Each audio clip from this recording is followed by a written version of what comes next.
Okay. Southbound. Traffic is a mess Mm-hmm. from the Veterans Memorial Tollway to before 53. Two left lanes are blocked with what police say are two separate crashes Okay. there. There is an injury All in right. one All of right. All right. those. All right. Okay. I'm So we are sorry. I'm looking trying at to. major delays there, starting The right around last bit of 355. this. Inbound traffic is stop and go Okay. Let me past turn this Weber, past down. 53. And that is at least a 10-minute delay right now. Last Farther north, bit traffic's building on the of inbound this. Stevenson approaching Okay. Kedzie. It's Let's make sure. 25 Can you minutes turn from him the up just Veterans a bit, Memorial Tollway to Lakeshore Paul? Drive, outbound 21. Inbound arriving, it's tight. Okay. The Okay.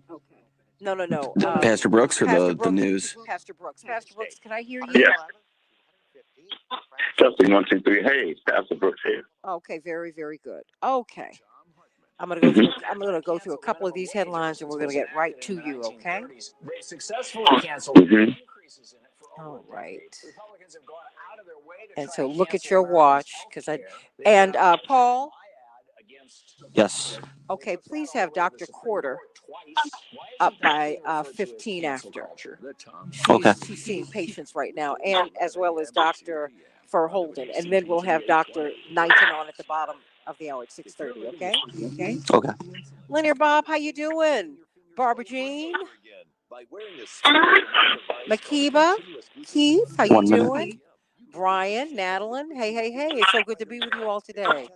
I was in North Carolina having. Okay, I'm hearing something in the background, Darius.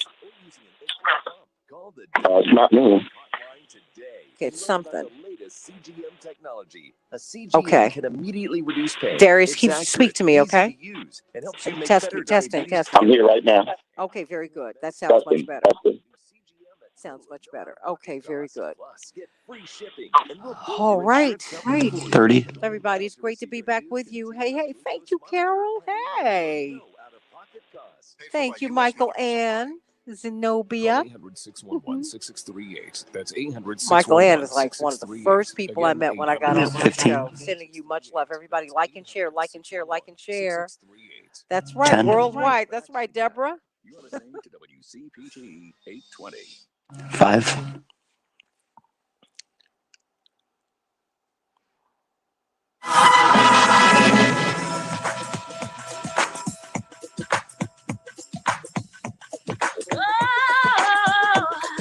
This is the Santita Jackson Show. Determined, unstoppable, achieving the impossible. We're standing tall with our heads held high. We are victorious. Hey, everybody.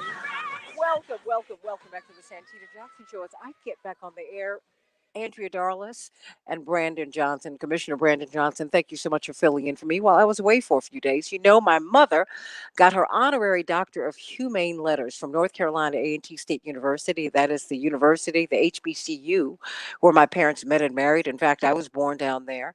My whole family were children of that school. My brothers, Jesse, Jonathan, former Congressman Jackson, and my sister, Dr. Jackson. They all went there. Yusuf and I went. He went to UVA. I went to Howard, but it's all good. And so it was a wonderful family weekend. Got some business taken care of down there, and I'm glad to be back with you now. Hey, hey, hey. Oh boy, we're going to be talking about Liz Cheney today. And would you get your child vaccinated 12 to 15? Do you think that's too early? What do you think about that? Or do you think that that's right on time as we are reopening, as we're hoping to have all of our children back in school, in class learning by the fall? What do you think about that? I want you to call me or text me at 773 WCPT, 773-763-9278. If you text me, GWC Injury Lawyers affords you that privilege. Thank you so much for that. And I want to know, what about, who is Liz Cheney also? I mean, because they're making her this heroine, but she has some views that are very, very, very, very far right. So, what do you think about that? And do you really know what her voting record is? I mean, she really hewed very closely to President Trump and him. You know, legislatively, they were very, very closely aligned. She's even to the right of him in some other areas. So, got to talk about that. And then everyone's talking about the jobless people who don't want to go back to work. Is it as simple as that? Because they're getting enhancements, extra money that really they need to survive. Is it as simple as that, or do people want to go back to work for a livable wage? We got a lot to talk about with Dr. Max Wolf and, of course, John Nichols from The Nation magazine to talk about Liz Cheney, and Dr. Shanina Knighton, and Dr. Deborah Verholten, and Dr. Marilyn Corder to talk to us about these vaccines. So let's get right to it, everybody. I'm so glad to be with you today. Call me or text me at 773 WCPT, 773 9278. Of course, I'm coming to you from WCPT, the nation's largest progressive talk radio station, and AM 950 radio, the voice of progressive Minnesota. Chicago, we're expecting a high. Springtime, everybody, 64 degrees, mostly sunny. Minneapolis, St. Paul, 71 degrees, mostly sunny. The Dow closed down 681 points yesterday. Wow. The NASDAQ closed down 357 points. The S&P 500 closed down 89 points. And in Major League Baseball, wow. The Twins and the Sox are playing. Yes. And the White Sox are triumphant. You guys, I am in Chicago, and they're going to be playing. Maybe the Twins will redeem themselves today. They're going to play this White Sox game today. The Cubs, well, they fell to Cleveland 2-1, and they'll be playing the Tigers today. Everybody, this hacking, this cyber hacking, is something that we have got to look into. As we celebrate Eid Mubarak with all of our Muslim brothers and sisters. They mark Eid al-Fitr, the conclusion of the holy month of Ramadan. Blessings to all of our Muslim brothers and sisters. The Colonial Pipeline finally launched the restart of its operations yesterday evening, following a 6-day shutdown caused by a ransomware attack. This means shortages and ultra-long lines at the pump. We've seen from Virginia all the way through the South. What do you think about this, everybody? The Colonial Pipeline and U.S. government officials have managed to retrieve the most important data that was stolen. So it doesn't look like the company will need to pay this ransom, this $5 million ransom that was being demanded of them.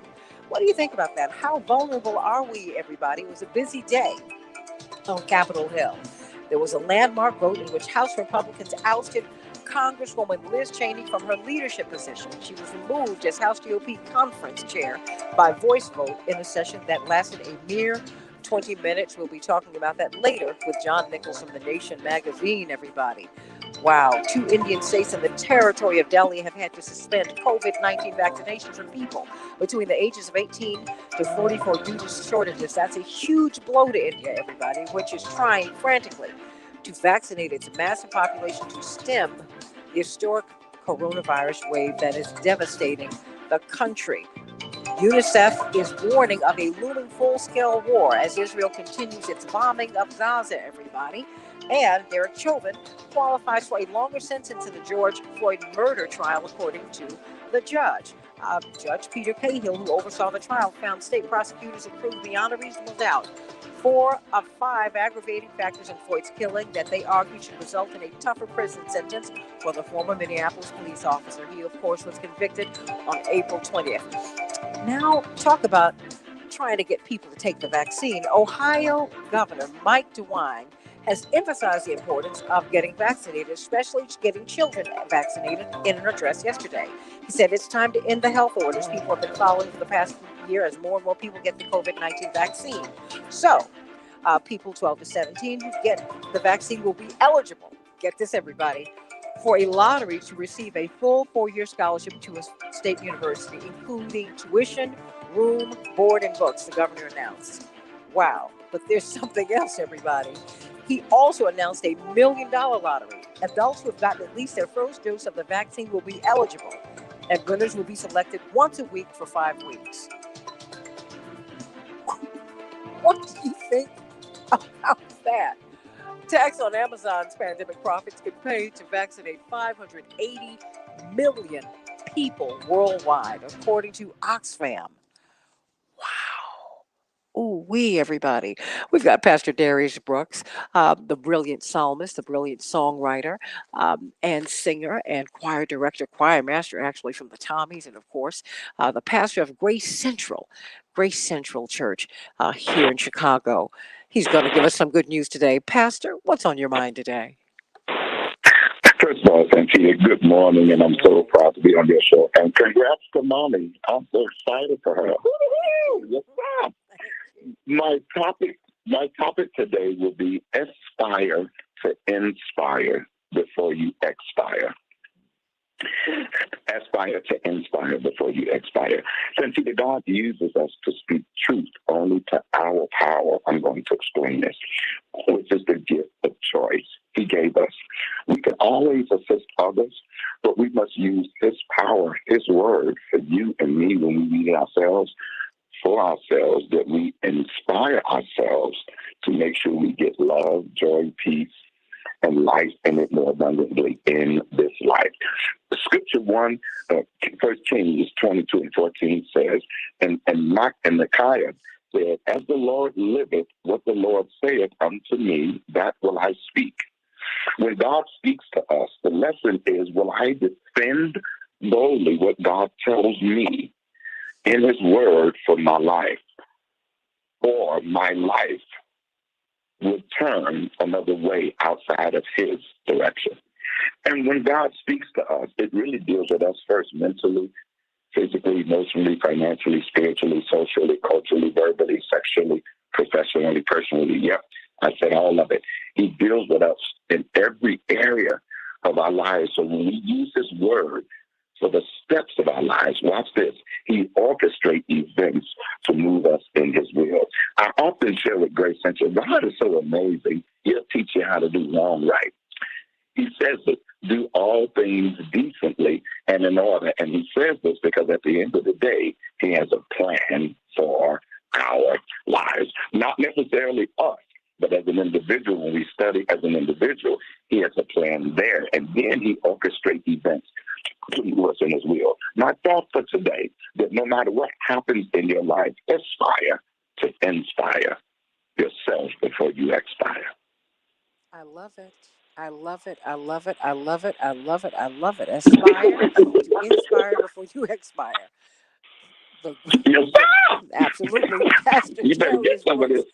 everybody. Pastor Darius Brooks, everybody. Grace Central Church here in Chicago. We love Pastor Darius Brooks. Yes, that Darius Brooks. Your will is what's best for me. I love you, Pastor Brooks. My love to the first family of Thank you, Grace awesome. Central and the family. You know what? Let's talk about these vaccines, everybody. More and more, uh, the country is opening up. When I went down to North Carolina this weekend, I flew. And I have to tell you, I was reluctant to fly, but I had to get down there and I had to get down there quickly. The airports were packed. The middle seats were full. People are moving, everybody. People are out here. They're out, they're out, they're out. The airports, I was in 4 airports, they were all packed. The restaurants were packed. Many of the stores are open, not all of them, but people are out. Now that we're anxious, now that we're out, we want to get our children back to school.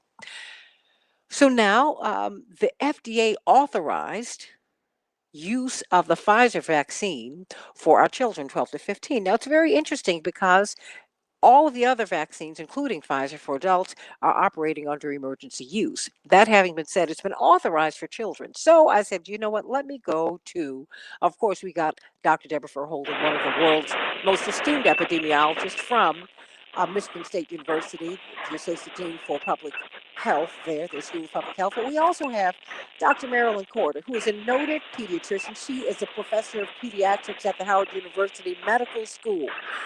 And I got to tell you, let me start with you, sending all my love to both of you wonderful mothers on this Mother's Day, well, after weekend.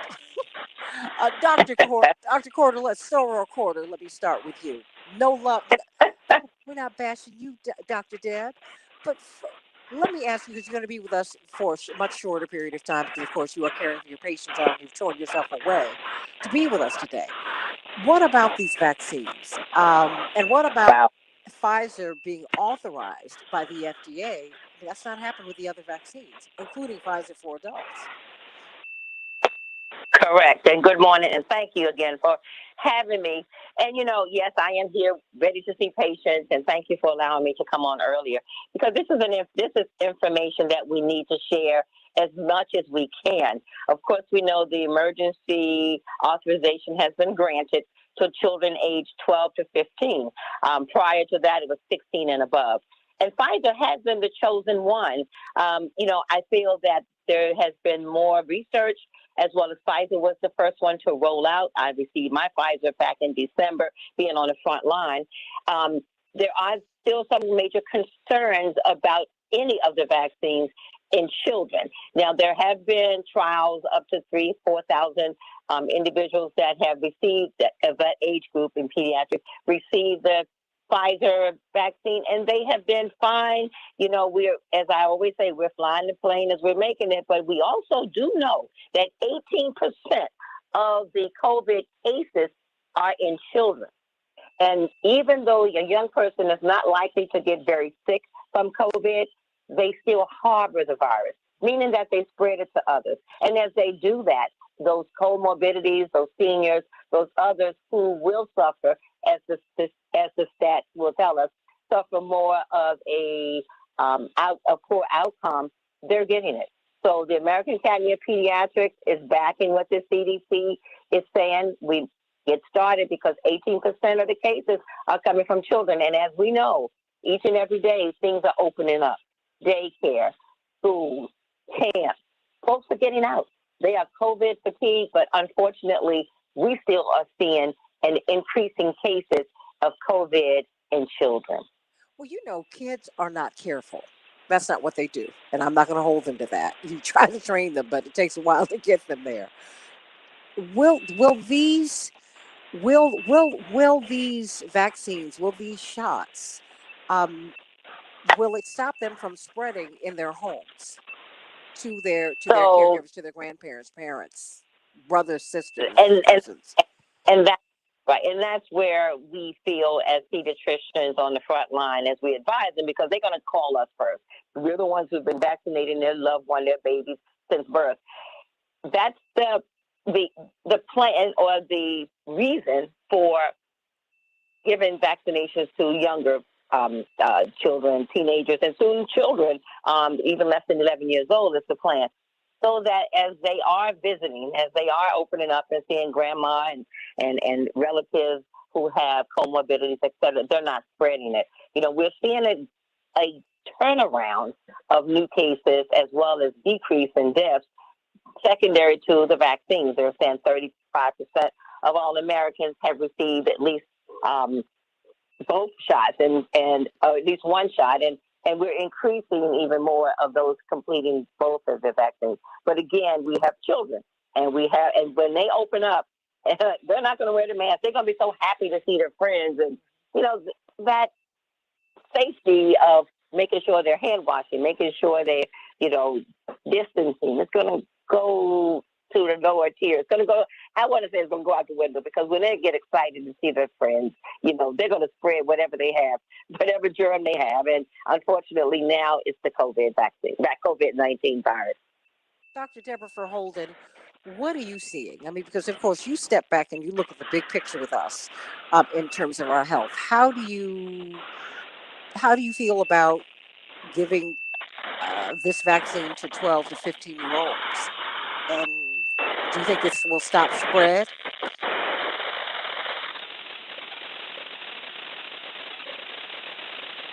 Dr. Verholden? There I go, being brilliant on mute again. Okay. Good morning. Yeah, the adding the 12 to 15-year-olds, and honestly, that age we'll see it go down even further over time. Getting everybody who is at risk for contracting COVID or spreading it is going to be an important part of the mitigation strategy. And teenagers and children of that age, they're a special group to me, because they've got, a lot of them, the arms and legs and movement of adults with the minds of children. So getting this group and pushing that age down, bit by bit as the clinical trials data become available is absolutely going to be an important part of this mitigation process for this illness. And it will be something that I think in time we'll all, learn to live with it. Vaccinations for kids, and it's funny because I'm about to be a grandma, so I had to get a vaccine, a Tdap shot, tetanus, diphtheria, and pertussis, whooping cough, because I want to protect my granddaughter. So my daughter has to get the shot herself so that my granddaughter will get some of those good antibodies, but I've got to be vaccinated, and I had that shot. That shot was so much worse for me than the COVID vaccine. And another little secret, I've never had chickenpox. So I just got a titer test, and I had to get vaccinated for chickenpox. My doctor said, you can't even get the adult chickenpox vaccine because it will knock you down. I have to get the child chickenpox vaccine to give my immune system a chance to get primed and get ready, if I were to be exposed to chickenpox. I mean, it's just, I feel like all of us, our awareness and our understanding of vaccines is going up. But this COVID vaccine and getting it to all of the people in our community that are susceptible, which is everybody, I think is an important step. So I'm happy that the clinical trials work is completed and they pushed that age down. And I've been told we can expect that age eventually will be as young as 2 months. So, Yes. do you feel fully comfortable vaccinating or giving these children? Because getting, the T-dot vaccines, that's one thing. I mean, and I just say this as a layperson. So let me just be the layperson speaking for people who are not physicians, who are not epidemiologists, as both of you esteemed women are. It makes me uncomfortable because, measles, rubella, all that, I got it. But this, we're not even allowed, we don't even have the space to really talk about even vaccine injury with this. And that to me has been unfortunate. And it has pushed not vaccine hesitancy, but skepticism. And this is also very new. And we've not been locked in our homes in more than 100 years. I mean, a lot happened around COVID-19. Do you feel comfortable giving a 12-year-old, someone who's like on the brink of puberty, this shot? Someone's just moving into that. I mean, is that something that makes you feel comfortable, Dr. Porter? I hear you. And what we're now doing, we're weighing out, this is a public health emergency, and we're weighing out the odds. And true, we have not had what is the typical time of research, 10 years, 15 years. And with those type of trials that we have been used to over the years, lots of that would be and have been trying to convince the CDC and the FDA to know how it's important for things like measles and mumps. But we're in a pandemic. So what I tell folks is that this is time that we're seeing it front line, real time deaths and multi-system inflammatory disease is what we're seeing in children. And they are in the ICU fighting for their lives. So we're seeing that in 1 minute they're fine clinically, but 2 weeks, 3 weeks after they harbor this COVID virus in their bodies, all of a sudden there's a raging fire in all of their systems. So again, I get it. I understand. I have a population in my practice, about 10% that are very anxious about just all the vaccines, from the Tdap that Dr. Deborah Holder, to the MMR, still saying it causes autism, which it does not. But I'm also at the point where I'm seeing and hearing children. We had 26 cases just last week in the hospital, very sick from this COVID-19. So as you weigh the odds and the information from the research that did occur with the mRNA, and I'm so happy they decided to do Pfizer. The packaging and the storage of the Pfizer is a little bit, it's truly harder because of it has to be frozen, etc. But when you practice and when you do those steps, I feel Pfizer is the best one. We're not seeing the problems that we have seen with the other vaccines. So I'm following that. I'm trusting in that. And I'm also happy to say that sooner or later, the 18% of the cases here in the United States in children will begin to be lessened and decreased. So the mitigation strategy we're using, and it is, we're still shaking in our boots somewhat, but we're also seeing that this virus is among us. It's among our children, everybody. Dr. Marilyn Porter, Professor of Pediatrics, Howard University School of Medicine. Thank you so much for making the time to be with us today. We love you, Dr. Porter. Soror Porter, Delta Sigma Theta in the house. But we're loving all our sororities. we love you all, everybody. Having a lot of fun today. But of course, Dr. Deborah Froman is staying with us. And we're going to be joined with Dr. Santita Knighton, one of the world's foremost infection prevention specialists, as we talk about vaccinating our children. Are you ready to do 15. that? Can you afford not to do it? 10. Let's ask some questions. 773-763-WCPT. We will be victorious 5. over this virus and everything else. More of the Santita Jackson Show in just a minute. Victoria! Hey, Deb, how you doing, hon? I'm good. How you doing? I am doing great. I was in the airport too, and I was like, dang, all that is gone. No restrictions, middle seats, packed. I said, wow, that didn't take very long. No. But you know, my brothers have been flying, and they said that the airports have been packed for quite some time. And my masks are so tight. I was not happy. I mean, because I have tight masks that really cup my face, and they make an impression that takes a little more than an hour to get rid of.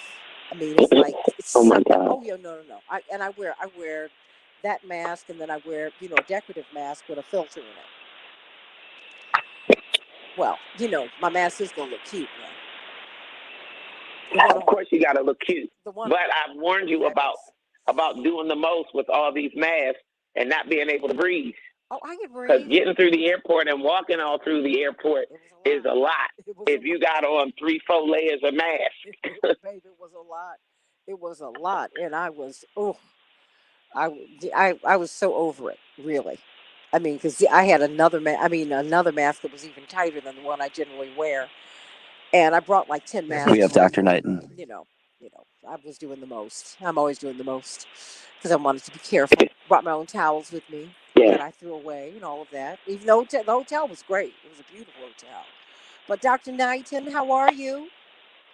I'm fine. How are you both? We are so glad to hear your voice today. Yes. Dr. Nice Deb to hear from you too. I know I heard her when I was chiming in. Hey, Dr. Deb. Hey, Dr. Knighton. We gotta. You made a good point, Santita, that I think we should talk about on the air, which is, and the concern is valid, right? People say, well, the kids are going through puberty at this time, and they've got all these things going on. It's worth talking about because the thing that when you talk about balance and risk and benefit, also during that time period, you wouldn't want something like coronavirus, working on those systems either. Like it's the good information I think that people need so they can balance those things out. And I'm gonna keep saying it. We got to keep answering people's questions, keep answering their concerns, keep doing the research and bringing the data forward. I don't have a problem with the grapple or with people grappling. I think if they have questions, they should get those questions answered. I would just find it hard to believe. And I move pretty quickly on that decision-making continuum. But I have, I'm a public health person, right? And I can make sense of a lot of the data and the clinical trials reports and the data safety and monitoring reports and all that, which is why this campaign to not just compel people emotionally 30 or unethically. I'm sorry, a minute. Into getting the vaccine. Oh, my God. But to really give people the information. No. I definitely. Hold on. Because I do want her to, because she lives in Ohio, and I want her to speak to these inducements. I think it's important to talk about that because, see, all of that, Deborah, Shanina, Dr. Knighton, Dr. Deborah Verholden, it arouses suspicion. 30. Look, why do I need to get a vaccine to participate in a lottery to get a free ride to college? You all should be doing that for kids anyway.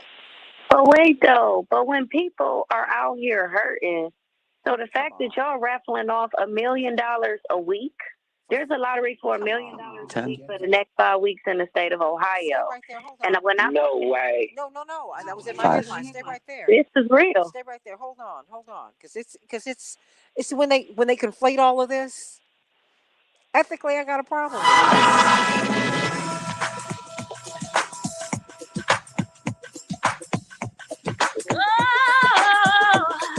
This is the Santita Jackson Show. Determined, unstoppable, achieving impossible. We're standing tall with our heads held high. We are victorious. Hey, everybody.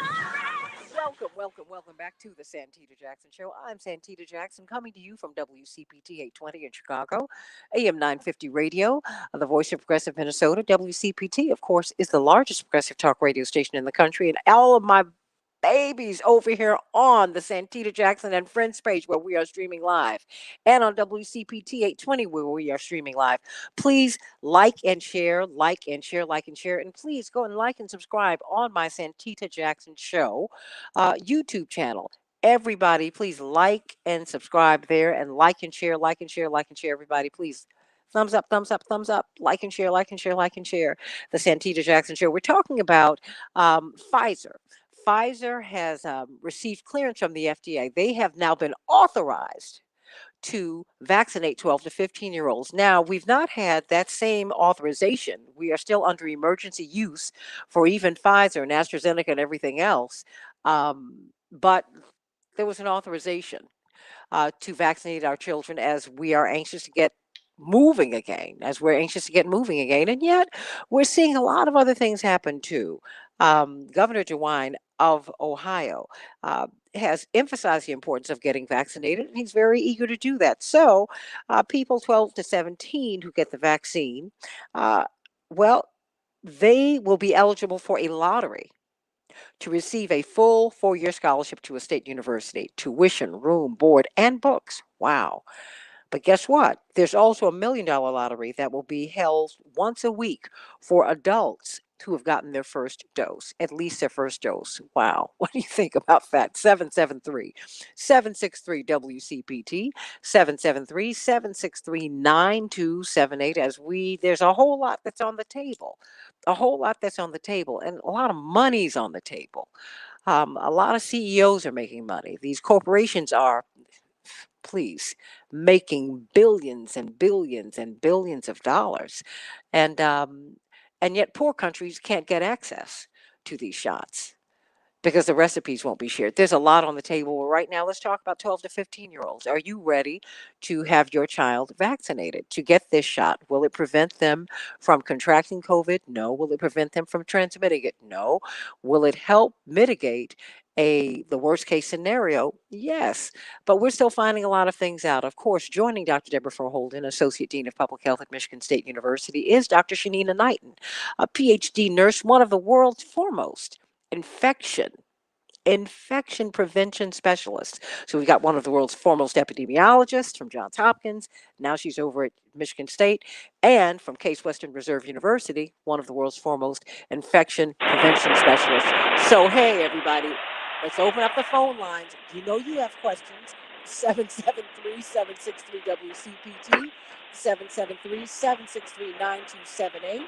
I'm hearing a little bit of background noise, so I just want to make sure we get that pulled down just a bit.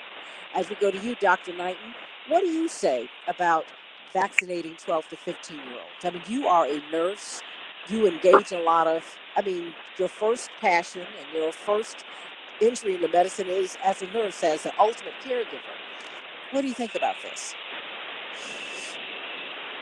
So I will tell you that for me, one of the challenges is always when we're thinking about decision making is, does the risk outweigh the benefit?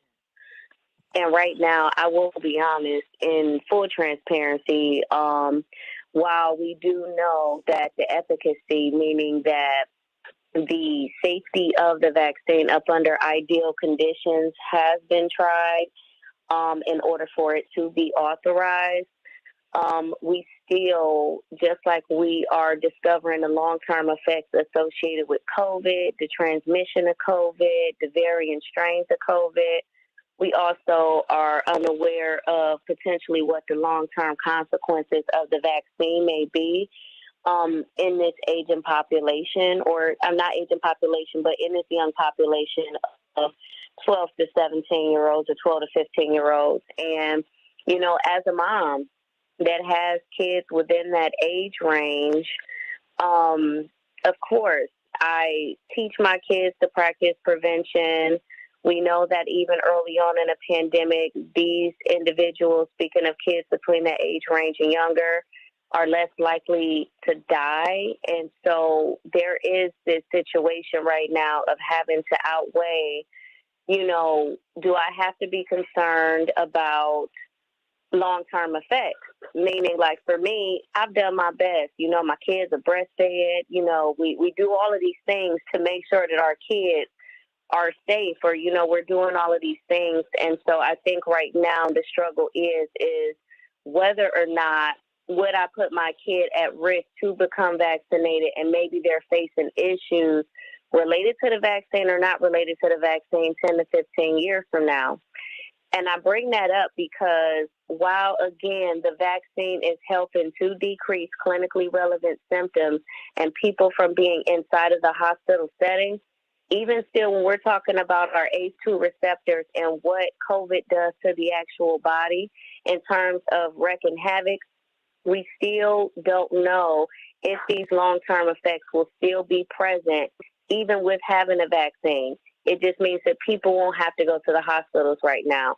So for me, there is still kind of like this weighing of the benefits versus the risk in making that decision. What do you think? What do you make of the FDA authorizing the use for children? They haven't done that for adults yet. What does that mean? I'd like to ask you, Dr. Knighton, and then you, Dr. Deborah Verholden. I thought that was interesting. So when you say authorize, or do you say approve? Well, they said authorized in the news. Gotcha, because like the authorization that's been given for, like we have emergency use authorization for adults. So the authorization for kids doesn't surprise me. Now, if you were saying, Pfizer gave FDA approval, for children to be vaccinated, then I would be raising an eyebrow because approval does differ from the authorization. But the authorization doesn't surprise me, considering that we have had successful trials and outcomes so far with the current landscape of the vaccines amongst adults. Well, Dr. Deborah Verholden, what is the holdup on the approvals? I mean, what's the process? So for an FDA approval, you have to have substantial evidence of effectiveness. When you're in an emergency situation, you've got a life-saving drug. If we, right now, we have a pandemic, a new virus in our population. The clinical trials work was done. It was good. It was rigorous science. And I'm saying that based on the independent assessments of an independent panel of scientists whose only skin in the game is to ensure that the process was both scientifically rigorous and valid, and that the results are what they say they are, what the pharmaceutical companies say that they are. And so the actual approval, we now have substantial evidence, for example, for the Pfizer vaccine, that in fact the vaccine is quite effective at preventing people from contracting COVID, spreading COVID, and really importantly, from being hospitalized and preventing death. And I just point back to these basic stats. 98 to 99% of all hospitalized COVID patients are unvaccinated. So they've now met that burden of proof and are in the process of getting the formal FDA approval. But an emergency use authorization is not a trivial thing. It's just a different level of regulatory approval. So it's a different level. But because of the impending, urgency of this pandemic, we were able to move that process along further and not withhold the treatment that met all of the markers for efficacy, i.e. it worked very well under these ideal conditions within a clinical trial. So what is, I guess I'm just concerned about vaccinating young people, children, at that precious age, 12. I mean, you're on the cusp of, your body is changing. You're Dr. Deborah Verholden, you're on the cusp of puberty. You're just moving into it. Many young girls have not had their menses, that first menstrual cycle. There's just so much that you're just on the cusp of becoming, if you will, at 12. Does that give you cause to pause? Well, what gives me more cause to pause is that young people going through these important sort of life transitioning and aging processes and developmental processes, contracting COVID during that process. Remember, this is a thing that binds to receptors that are all throughout our body, not just our brains and our lungs and our livers, but also in the reproductive organs. And we're just beginning to understand the long-term impacts of COVID on the human body. It's wreaking havoc for a lot of people, and this is why some people end up hospitalized, because it's literally just deteriorating and eating away at cells in some of these, really important systems in our body. And so, I hear you, but the vaccine is the dose of prevention. The vaccine is not designed to, and we don't have any evidence that the vaccine is going to disrupt those systems, but we have strong evidence that COVID itself will. So, as a public health person, I say it's about prevention. It's about preventing people from getting sick in the first place. Because what I would hate to have happen, and we're seeing now some of the data that's coming out, is that we find out that COVID has some negative impact on reproductive health. And I think it's far more likely that COVID would have negative impacts on reproductive health than the COVID vaccine would. The COVID vaccine would prevent all of the harm that the virus would have on reproductive organs and reproductive health. And that's a lesson that I just honestly don't want to learn 10, 15 years from now when we see major dips in fertility or increases in poor birth outcomes. Prenatal and perinatal outcomes for, women who are going through puberty now. So I do think it's an issue of prevention. And like I said, I'm faced with some of these similar challenges. My daughter is pregnant.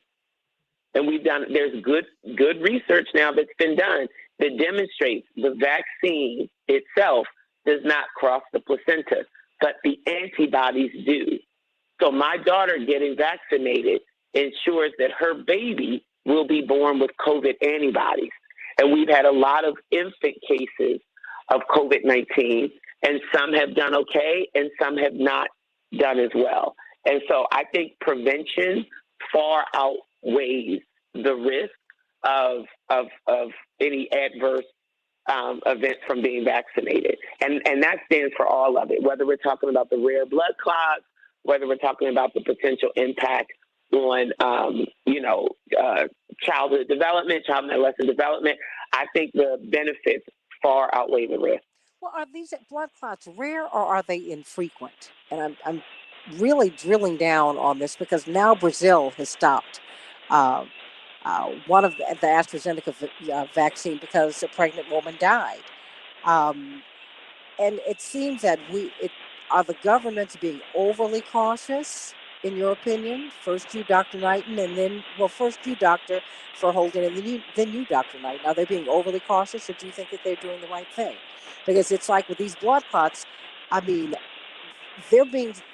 this particular vaccine is being suspended all over the place, and people are not even really fooling with J&J until they work all of those kinks out. I mean, all over the world. Is it over caution, or do you think that that's warranted?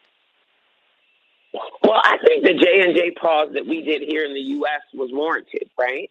That's the whole point with the, pharmacosurveillance. We have a life-saving vaccine that has done a lot of good, and we know prevented a lot of death and a lot of disability and a lot of hospitalization. And at the same time, and the blood clots, when you say rare or infrequent, I sort of think they're the same. I think of rare maybe being as even more infrequent than just infrequent, but it's not a trivial thing.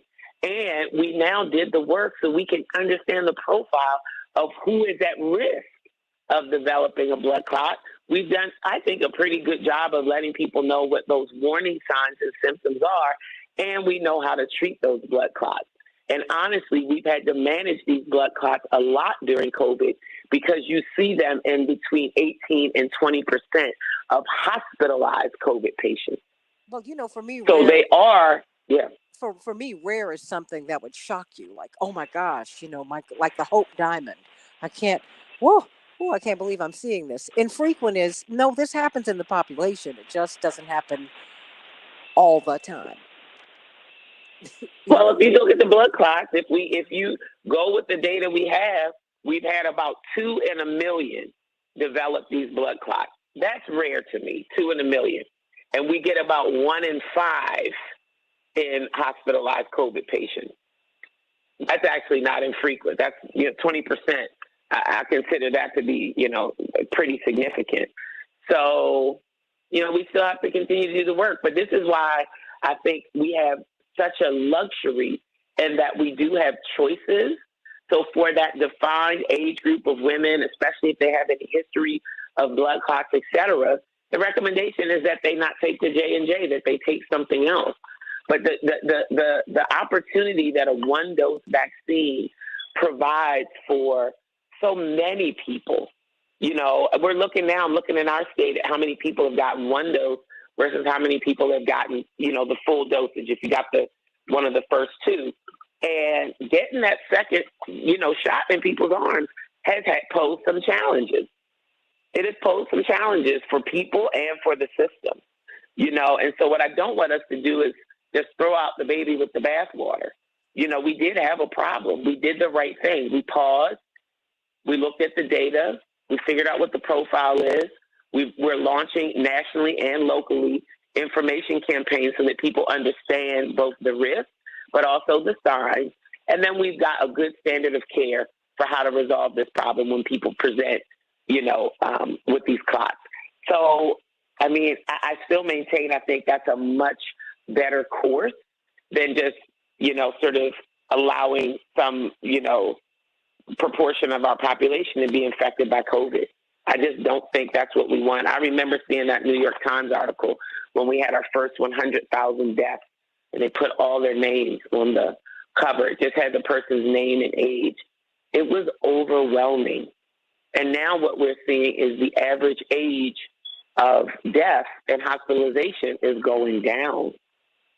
So I don't think this is something that we want to play with. And these are valid questions. So let's just keep talking it through, and let's keep weighing out the risks and the benefits, and holding the scientific community, the public health community, the medical community to account for giving us valid, credible information. Well, I think people should be able to weigh it out and not, have these big carrots dangled in front of them to make these important health decisions. Well, because we do have these inducements.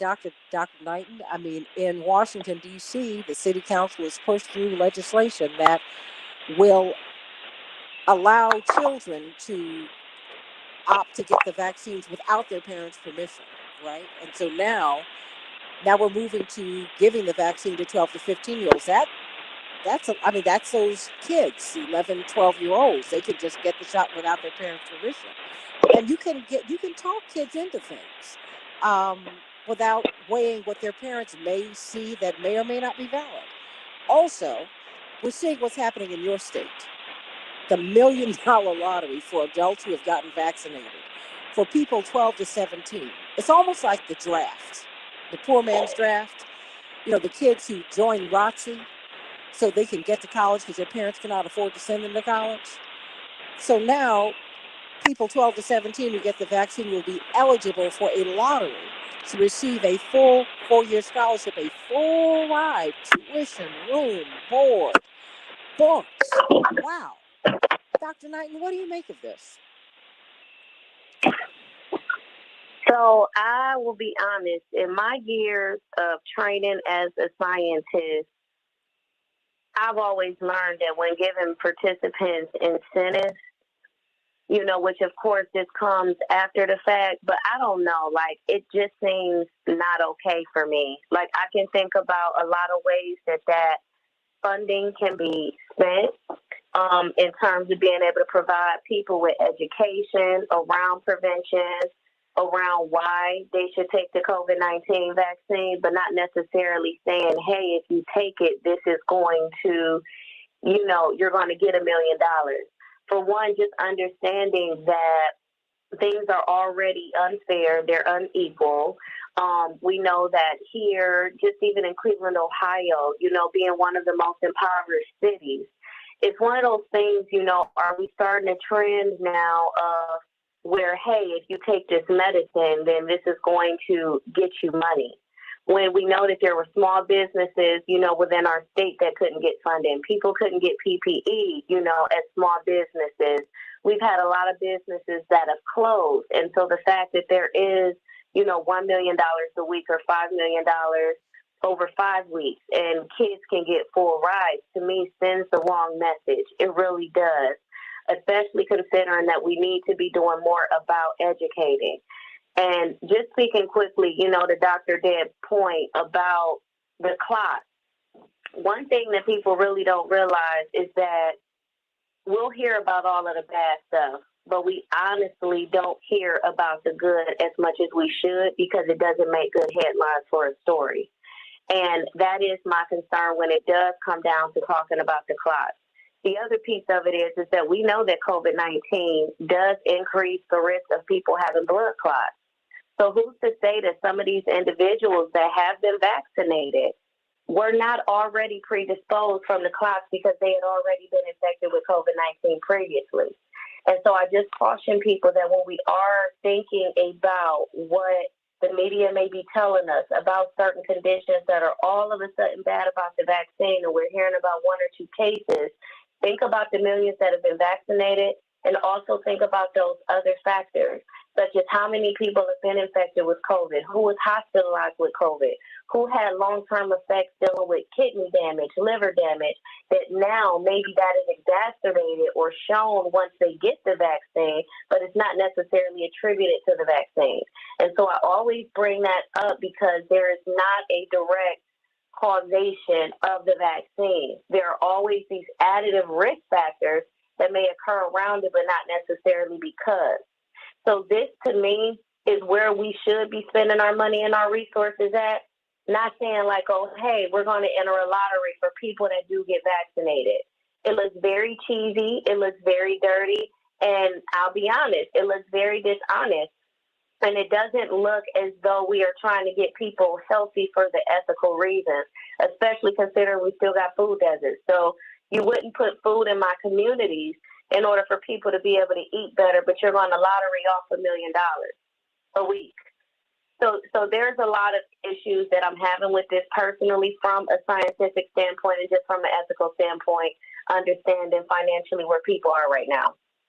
Everybody, what do you think? 773-763-WCPT, 773-763-9278. What do you think about the lottery for the vaccinated? What do you think about a lottery for kids who've been vaccinated? They will get a full ride to a state university in Ohio if they take the vaccine. If they take the vaccine, they can participate in the lottery.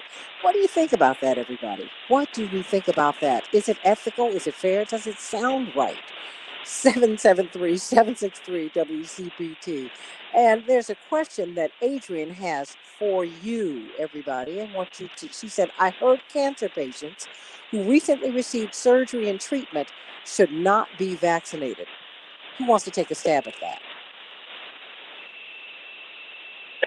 I'm sorry, say that one more time. Okay, I heard cancer patients who recently received surgery and treatment should not be vaccinated. Well, I don't give medical advice, and nobody should give medical advice. We give information. But I would imagine anybody whose immune system is compromised, that's something that has to be navigated with your healthcare provider. And it's very likely that, even with any vaccine, like I said, my daughter has to get the vaccine because she's pregnant and that's a protection for the baby. There's guidelines on spacing out other vaccines and your COVID vaccine. So that would make sense to me that somebody who's undergoing treatment where their immune system has been dropped, obviously a lot of the treatments for cancer, they're attacking not just cancer cells, but also healthy 30. cells. So that would make sense. Yeah, that would make sense to me. Yeah, that you wouldn't want to expose, you wouldn't want to do something to try to amp up the immune system at the same time as you're treating somebody with something that, impacts their immune system. So, yeah, the key is talk to your primary care provider. Talk to your primary care provider. And if you don't have one, get one. Please, everybody. Dr. Edward Knight, Case Western Reserve University infection prevention specialist, and Dr. Deborah Holden, epidemiologist, Michigan State University Associate Dean of Public Health. Everybody, let's talk about Liz Cheney. Who is she? Is she a hero, a heroine, or something else? More of the Santita Jackson Show in just a minute. Thank you, ladies. Whew. You're welcome. Thank you. That's right. I mean, these people now, they need to quit it with this lottery. They are wrong for that. Oh my. So look, I'm curious. Does that include only people who are getting newly vaccinated? Yeah. Or is it anybody who's already been vaccinated? I think it's their already. Yeah. So already and who gets vaccinated, you got to at least have received your first dose. That's right. Yeah. But Dr. Knighton, if you win the lottery, let me borrow $20. Yeah, I ain't gonna lie. I don't even want to say, listen, I ain't even, whatever little stipulations they got to even take part in it, I don't want nothing to do with it. And that's the honest to God truth, because this goes against anything I've learned in research. Like, I don't even understand how this is legal. I do. It's definitely it's unethical. Not legal. It's definitely unethical. It's not legal. This is so not legal. But what I'm disturbed about is that nobody from the scientific community is even questioning it right now. Like, that was very upsetting to me. Well, you can't ask any questions, and that's the problem. That's why there is so much mistrust out here. The mainstream media are pro-vaccine. That's fine. They're being pushed by social media because the people who've been able to get one or two stories out about, because there have been more than 6 people who've gotten blood clots. There've been a lot of them. Now, but there's risk in everything that you take. If we could have an honest discussion about that is fine, because in all medicine, they built into the cake, baked in the cake is you are going to die. You can get sick. This might not work for you. That is the way medicine works. I know. Okay. So tell the truth, not that truth, because truth is neutral. It's not my truth. It's not your truth. It's the truth. Tell the truth, and just say this. But I don't want it though. Just tell me. Don't play games with me. Yeah, and but you know I don't what? want COVID. I don't want COVID either. And that's why I'm saying, just talk to me about it like I'm a grown person. And you should not be. Don't put children in this. Don't put children in this. You should not have a lottery. We have send John children Nichols. to a state school. They should just be going to a state school. Now they're playing games here. Guess what? And they still got to get in. And let's not even talk about the fact again how I talk about how it's inequitable, because we got programs here like Say Yes. Yeah, where they give people full rides. But guess what? We got to get you through college. We got to get you to even pass the ACT. So then what happens to your scholarship to the state, and you can't even get into the state? Well, first so that's why I say I look at all of this, and it's just very gimmicky for me, and I'm just not feeling it. I'm really not. And I do think, again, that the point that no one is talking about is that even though you get the COVID-19 vaccine, and you still encounter COVID, and yes, you can still be infected. And while it may not give you symptoms that are going to be outwardly expressed, it's still no guarantee that 10 to 15 years from now, you still not going to have those same effects from the ACE2 receptors. Like, there's still no guarantee of that whatsoever. But I feel like people need to know that, because people out here living reckless. Oh, I've been vaccinated, so I'm going to this party next week. And they really don't understand. Like, those are going to be the ones where it's going to end up being a silent killer, in my opinion. Well, no, that's right. And I could just see it happening, like, right now. Look, I have not gotten the shots. I'm so careful. I cannot even now. People saw pictures of my family without our masks as we were taking pictures. Trust me, that was temporary. Most of us had. I had my mask but behind. even with that, Yeah. No, I mean, it's just, like really, just ridiculous. But I'm gonna have to let you all go. I've got to go. I've got to bring on John Nichols. Yeah. But I think these are conversations that we need to have. Stop treating people like they're children, and don't just open up the system in D.C. so that we're going to talk to your children because we know better than your children. I don't need the government to be my nanny or my child's nanny. I don't appreciate that. And I do not You appreciate ain't them lying, especially playing with after we done put in all the work. No. I mean, I don't appreciate them going after poor people like this. Are you kidding me? No. I mean, and we're still not talking about Medicare for all. If I get COVID, I cannot afford to pay to get well. Talk to me, somebody. Oh, I love you all, but I'm gonna move on to this next topic. Liz Cheney, this hero of the left. Oops, I'm sorry, no, she isn't. Mr. John. Dr. Dr. She Shanina certainly Knighton, is not. Dr. Shanina Knighton, and Dr. Deborah Holden. I love you both. Oh, I just love these. I love these women. They're wonderful. They're brilliant. Brilliant. So I'm going to let them go. But John, thank you so much. Liz Cheney is not your friend. It is a total pleasure to join you. Oh, yeah, I've wanted to bring She you is on. not. She is not your friend. No, Oh, not Liz. And we forgot all about 2000 and 2004, those stolen elections. well, and we should remember 2020 when she was campaigning for Trump. Well, I know. Look, I'm going back to 2000. I know we should. We got the well. Let's go back. Let's go back to 1960. Let's go back to 1969 when Dick Cheney started working for Richard Nixon. Come on now. I mean, it's a long journey. No, I'm not going to put her father on her. I'm not going to do that. But I'm saying, look. You don't have, except that. Well, no. But let me offer you this notion. Let me offer you a notion that I got she. 1 minute. She worked closely with her father at every turn. Oh, yeah. Defended and allied with him. It isn't that you're saying, oh, the father resists and she thinks different things. That's not the case at all. That's how she got No. And more than that. No. She is closely aligned. She clearly maintains this very militaristic, very corporate approach to the Republican Party. The only thing she's mad about 30 is that somebody else took the party from her. Well, look, they're upset with him, and this is all very personal, and that's the point that that's what I've gotten from this. I've extrapolated that from this. Yeah. I said, no, this is a personal fight, and everybody needs to be very clear on who these people are and what they stand for. 15 That's right. Oh my gosh. 10 Okay. 5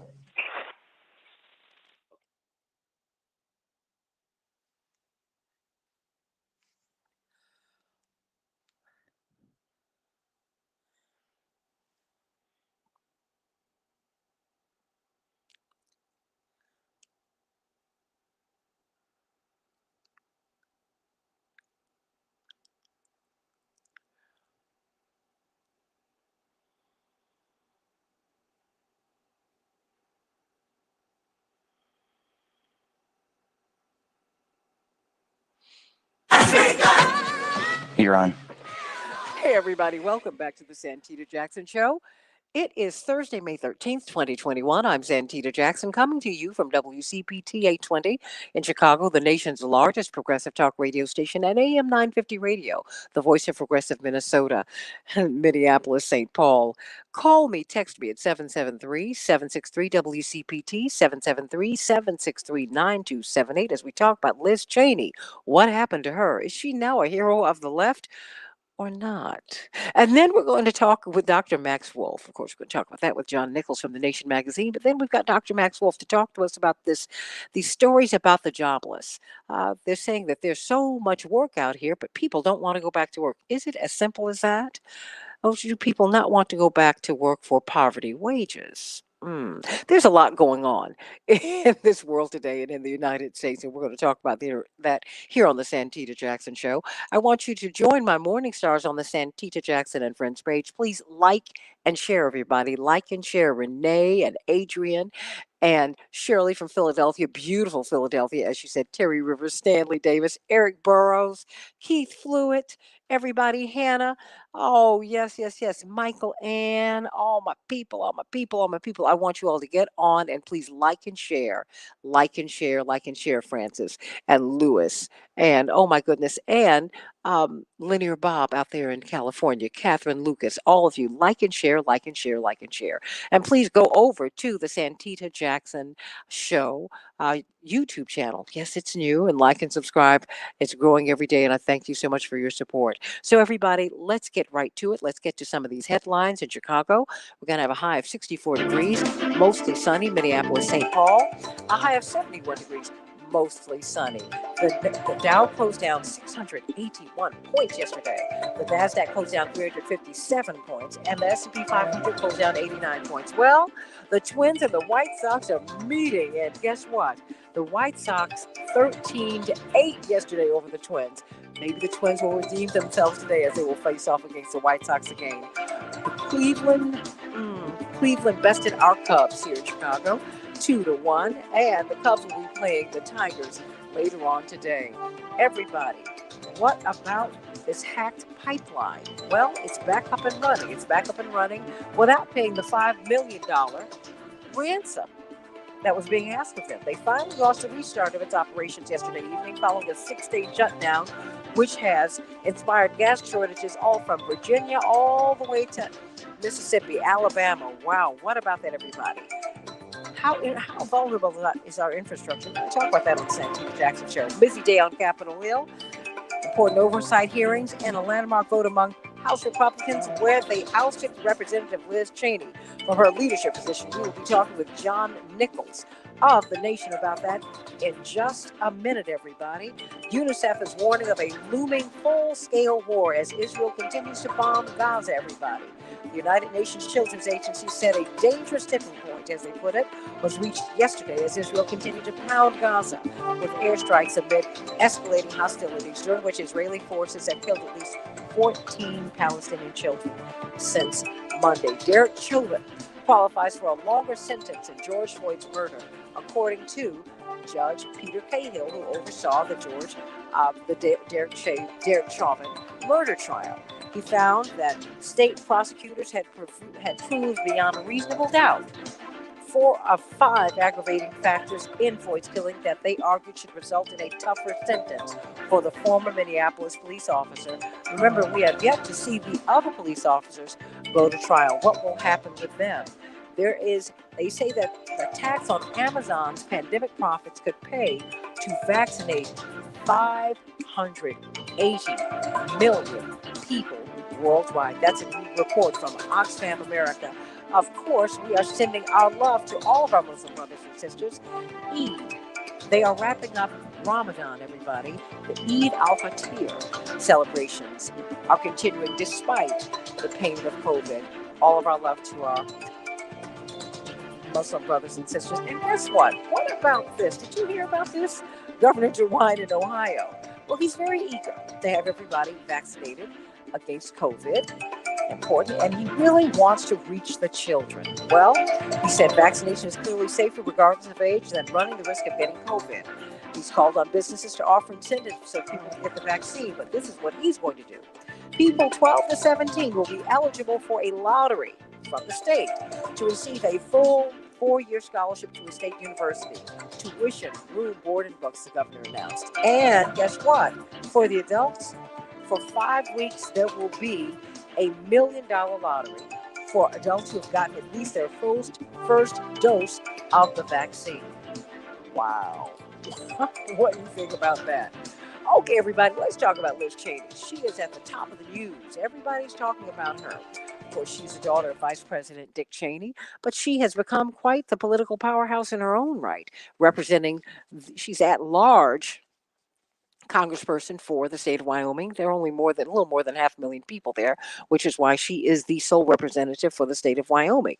And she's getting a lot of praise in media. Well, certainly CNN, MSNBC, ABC, CBS, NBC, et cetera, et al. They are treating her like she is a conquering hero because she stood up against Donald Trump. But is that the whole story? Well, John Nichols of The Nation magazine, their national correspondent, said, hold your horses, everybody. It's not as simple as that. In fact, he wrote, Liz Cheney is not your friend. He writes, the most dangerous game in Washington is the one that starts with an assumption that the enemy of my enemy is my friend. That's the rationale a lot of otherwise reasonable people are employing as they discuss their newfound affection for Liz Cheney. No friend of Democrats, no friend of fairness, no friend of progressive causes. John Nichols, welcome home to the show. Some people call her a It's an honor to be with you. some people call her a xenophobic extremist. That is a headline in Common Dreams. It is she as bad as that? Who is she? Yeah, she really is. Mm. She's as bad as that. And this is the important thing to understand. We can have two things in our head at the same time. We can be concerned about what the Republican Party is becoming, and the fact that the Republican Party is becoming so much the party of Trump that it literally does not care about the truth in any sense, the truth of, whether you won or lost an election. And we can be glad that Liz Cheney has, with a number of other Republicans, Mitt Romney and Congressman Kinzinger and others, refused to go along with that. That we can recognize and see as important. But at the same time, we should keep in our mind the policies and the behaviors of these individuals. And it is important to understand that Liz Cheney has been, throughout her political career, a vicious, dishonest, crude, and cruel political figure who has distorted the statements of others, who has inflamed tensions, who has poked and prodded differences and divisions based on race, religion, ethnicity, national origin. The fact of the matter is there is no greater militarist in the U.S. Congress, no one who is more inclined toward provoking tensions with other countries, towards supporting wars that need not be fought, towards spending massive amounts on military-industrial complex than Liz Cheney. And so if we are to look at Liz Cheney and compare her with Donald Trump, what we can say is you have two supreme egotists, two people who would like to control the Republican Party, who are clashing with one another. And Trump and his wing have prevailed. There is little doubt of that. But do not lose sight of the fact that it is Liz Cheney who has viciously and dishonestly attacked Kamala Harris.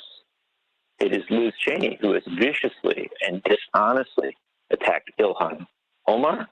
It is Liz Cheney who has viciously and dishonestly attacked Rashida Tlaib.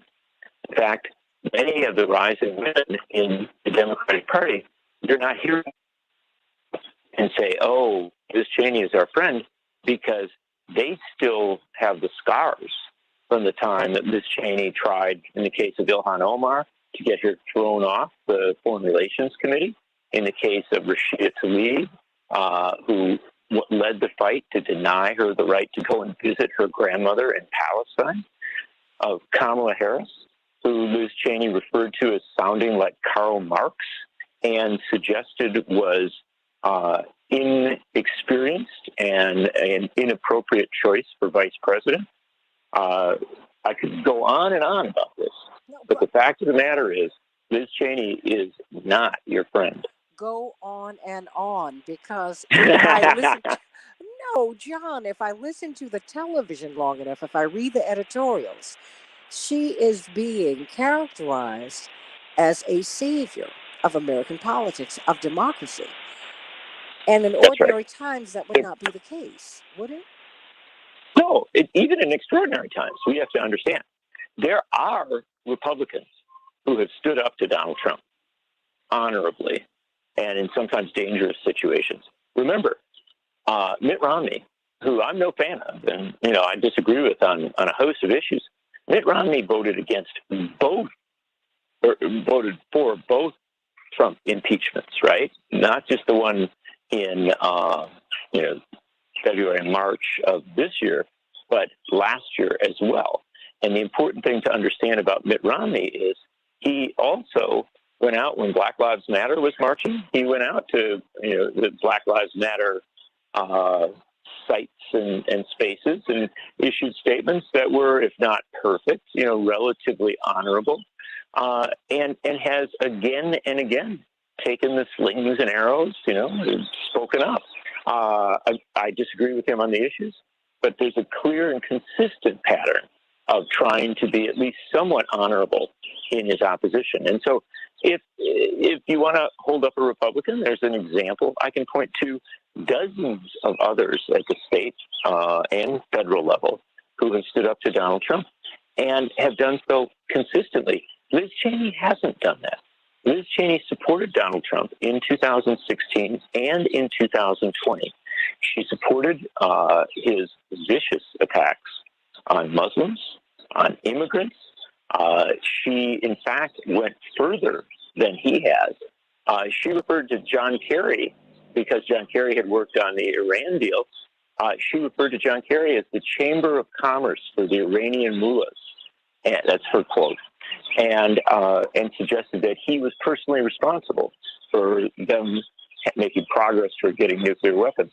That was a completely false statement. It's the exact opposite of reality. John Kerry had worked tirelessly and continues to do so to try and prevent Iran from getting nuclear weapons, but to do so using international diplomacy.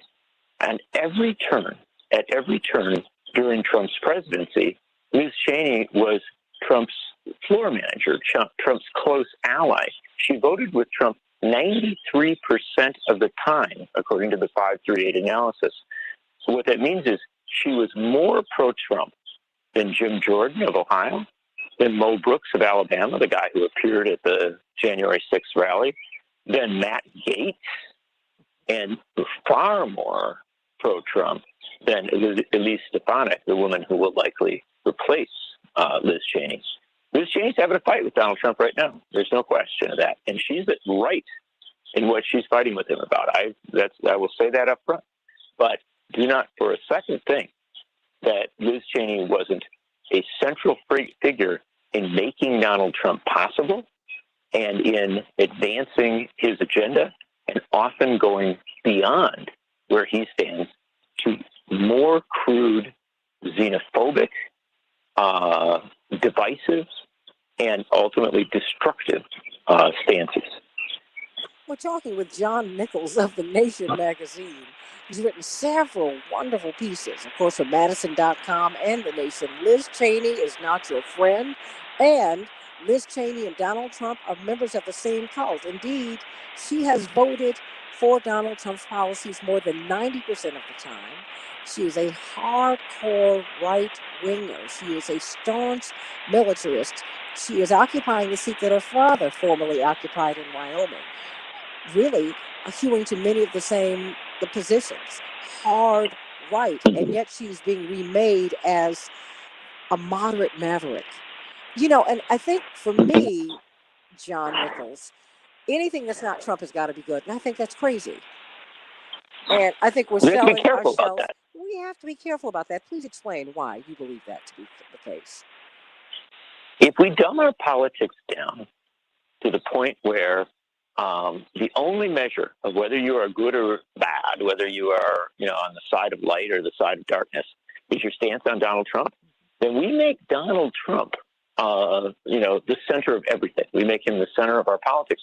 We empower him to a far greater extent than he has ever been empowered by the voters. If it's all about Trump all the time, then there will be compromises on principle, compromises on policy, compromises on personalities, because we think that somehow that helps us to fight with Trump. Let us understand this. Donald Trump lost. He is no longer president of the United States. He lost by more than 7 million votes and by a wide margin in the Electoral College. He was swept out of office by the people. And yet, we're still talking about him all the time. In many ways, we're framing our politics around Donald Trump. Now, should we be wary? Should we be alert? Should we be concerned? Absolutely.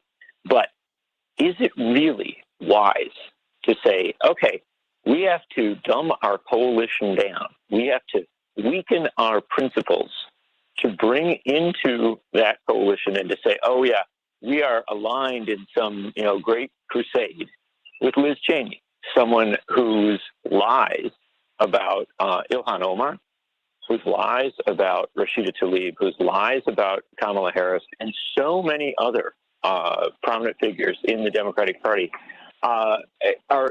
they would fill books, they would fill libraries. She was and has been an absolutely cruel and destructive figure. And, as we speak about the circumstance in Israel-Palestine right now, and, the horrific explosion of violence there and the deaths of Palestinian children, which we, must keep in our discussions.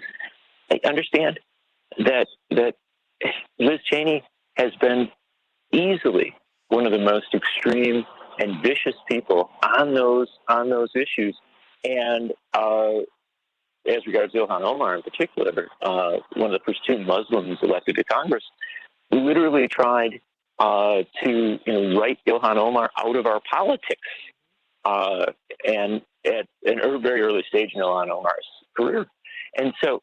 I'm not sure that you really want to have a politics that invites in someone who, at so many turns, has echoed and even gone beyond the crude statements and the crude policies of Donald Trump.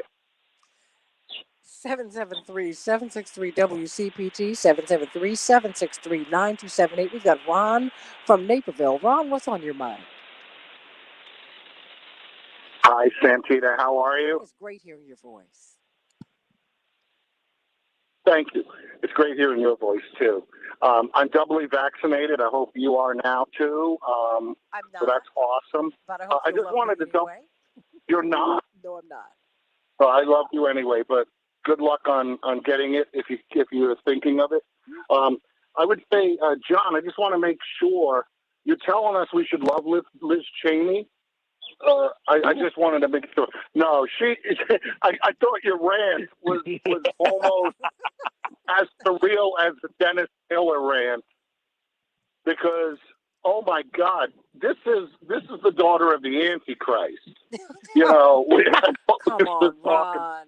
Paul Jane, Dick Cheney was evil. I mean, purely reprehensible evil. Look at the wink he had in his eye when he popped his friend in the face with a shotgun. Wow, who knew it was loaded? But no, Dick Cheney's daughter, Liz, is not at all a good person. Her ethics are completely skewed in a very bad way. I think as Democrats, we have to focus on the 2 or 3 people in the Senate who don't stink, and that doesn't mean that they're effervescent. But we got Romney, Murkowski, and Collins. Those 3 are at best the best of the bunch, and then work on Joe and Kristen and say, look, guys, we got to get stuff done, and forget trying to pander to idiots like Liz. She is disgusting. And when I saw this, I almost think it's a passion play designed to dupe us, because it's perfect. It's perfect stage theater. Well, you know what it does? It keeps our politics corporatized. I mean, I'm not going to call her a bad person because I don't know her. And a lot of people with whom I have profound political disagreements have turned out to be very dear friends, and I can live with that. But what does no? I mean, I just all right. Well, that's just you can go to Wyoming. No, that's been my lived experience. I'm not speaking of her. I'm not. I just don't do that with people. But I hear you, Ron. I guess for me, in this last minute that you've got, what should we be looking out for, John, as we're watching this deification of Liz Cheney. Well, that gets a part of it, because I agree with you totally. I have many friends who I disagree with on every 1 minute. but I don't see them as people who have gone out and tried to destroy others. The fact of the matter, the thing that we, I think, should be most concerned about Donald Trump is his easy, casual willingness to harm others, to destroy others, his political viciousness. Well, Liz Cheney mirrors that and has mirrored that throughout her career. And so rather than make her into some kind of hero, 30. I recognize, and Ron referenced this to some extent, is that there are real battles at hand. If we're obsessed with Liz Cheney versus Donald Trump, we're not talking about issues because they agree on most issues. In fact, she's worse than Trump on a few issues.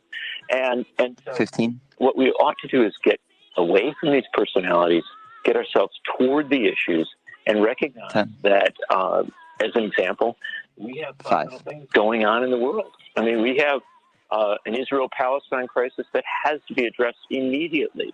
We have, great pieces of policy that have to be passed immediately.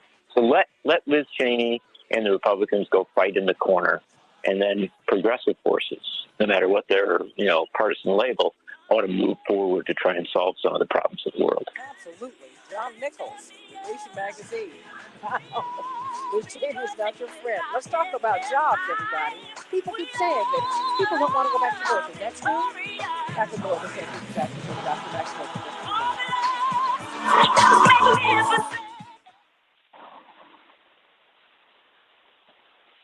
John?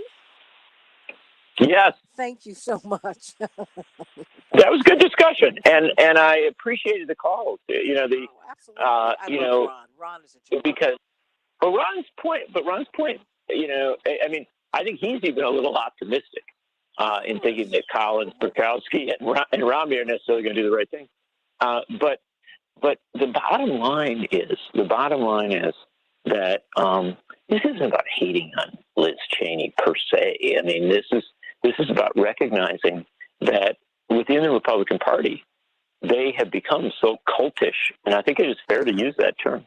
They've become so cultish that as a result, they're doing exactly what cults do. You offend the leader, and so now you're in trouble, and they have all these sort of petty internal struggles that are about personalities, that are about, who likes who at this point, or who's empowering who, rather than anything having to do with policy. But we all do that. I mean, that's the truth. To an extent, we do. We did that with President Obama. We are very focused on celebrity, person, whether we like someone or personality. not. I mean, we project onto people, and it's wrong. And guess what? We are stuck in a mess right now. Right now.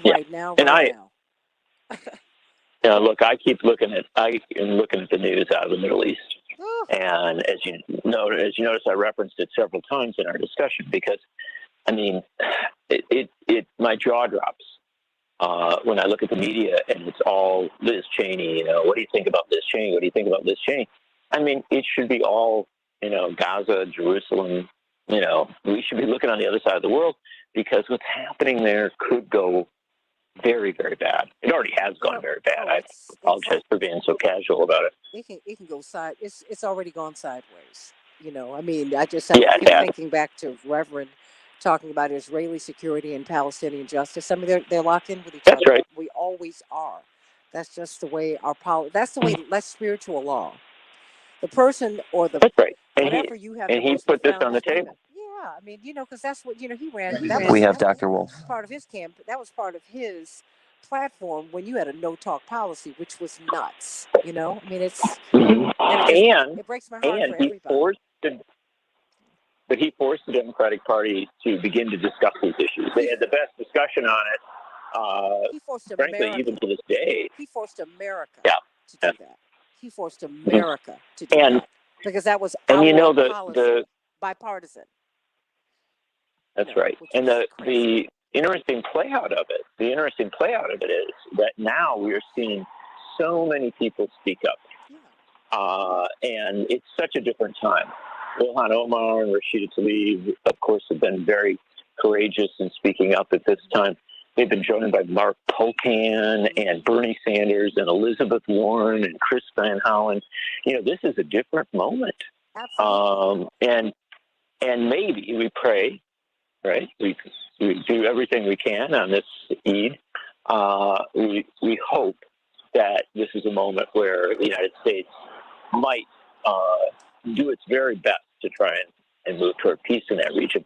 But I will take it Back in 30. to say that Liz Cheney is someone who has always been on the wrong side of such discussions. And so I don't want her going up to the White House and sitting with Joe Biden and giving him advice. I don't want her raised up to a point where that's where she's 15. Because she's her being advice positioned is that the way. wrong advice. Yeah, she's being positioned that way. 10. They're not telling the truth about her record. But I want to thank you, John. We'll come. I want you to 5. come back. We can talk about what's happening over in the Middle East. Oh, boy. I'd be honored. Oh, I'd love that. I'd love that. And well, okay. Bye-bye.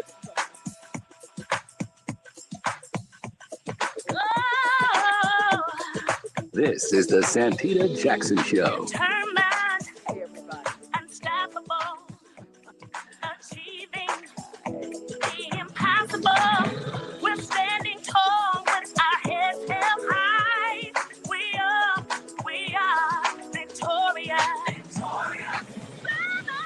Right, I love it. I love it. I'm Santita Jackson, WCPT 820 in Chicago, AM 950 Radio, Minneapolis, St. Paul, the largest progressive talk radio station in Chicago. That is who we are, WCPT, the voice of progressive Minnesota at AM 950 Radio. Please call me or text me at 773 763 WCPT, 773 763 9278, GWC. Injury Lawyers gives you the opportunity to text, and I want you to meet my morning stars on the Santita Jackson and Friends page. That's right, you meet Debbie and Lorraine, who's been traveling, and Linda, and Carol Ann out there on the left coast, and Mark, and DJ, and Linear Bob, and oh my goodness, so many of you, Shirley from beautiful Philadelphia, and so many, many, many people, Meddy and Marnie and everybody else. And so please, I want to talk to you about jobs. Everybody's saying that jobless people, they don't want to work. Is it really as simple as that? I mean, as we're watching inflation, have you been to the grocery store lately? I mean, it's costing much more to eat, it's costing much more to live. Is there a U.S. labor shortage, or is it something else? Dr. Max Wolf, our economist in residence here on the Santita Jackson Show, brilliant economist, and he does so many things. Dr. Wolf, how are you today? Good. Thanks for having me. Always. Sounds like an interesting show. Always enjoy. Well, we're rolling from one topic to the next, everybody. Call me at 773-763-WCPT, 773-763-9278. Do you think people just don't want to go back to work? Have the stimulus checks stimulated too much? Have they given people too much money? Have people now just become slackers, or is it something else? Are we paying people enough to get back into the labor market? Are they entering the labor market the same way they left the labor market? And are there really more jobs than there are people? Dr. Wolf, help me out with this. U.S. labor shortage. Do people not want to go back to work? Sure. Look, whenever you start making generalizations about individual motivations with regard to 160 million people, you're pretty thin ice, right? So I think it's hard to know the kind of individual deliberations that individual decision makers make for anyone. So always like to be careful there. I think the sort of debate about labor that we have is totally unhinged and highly unproductive.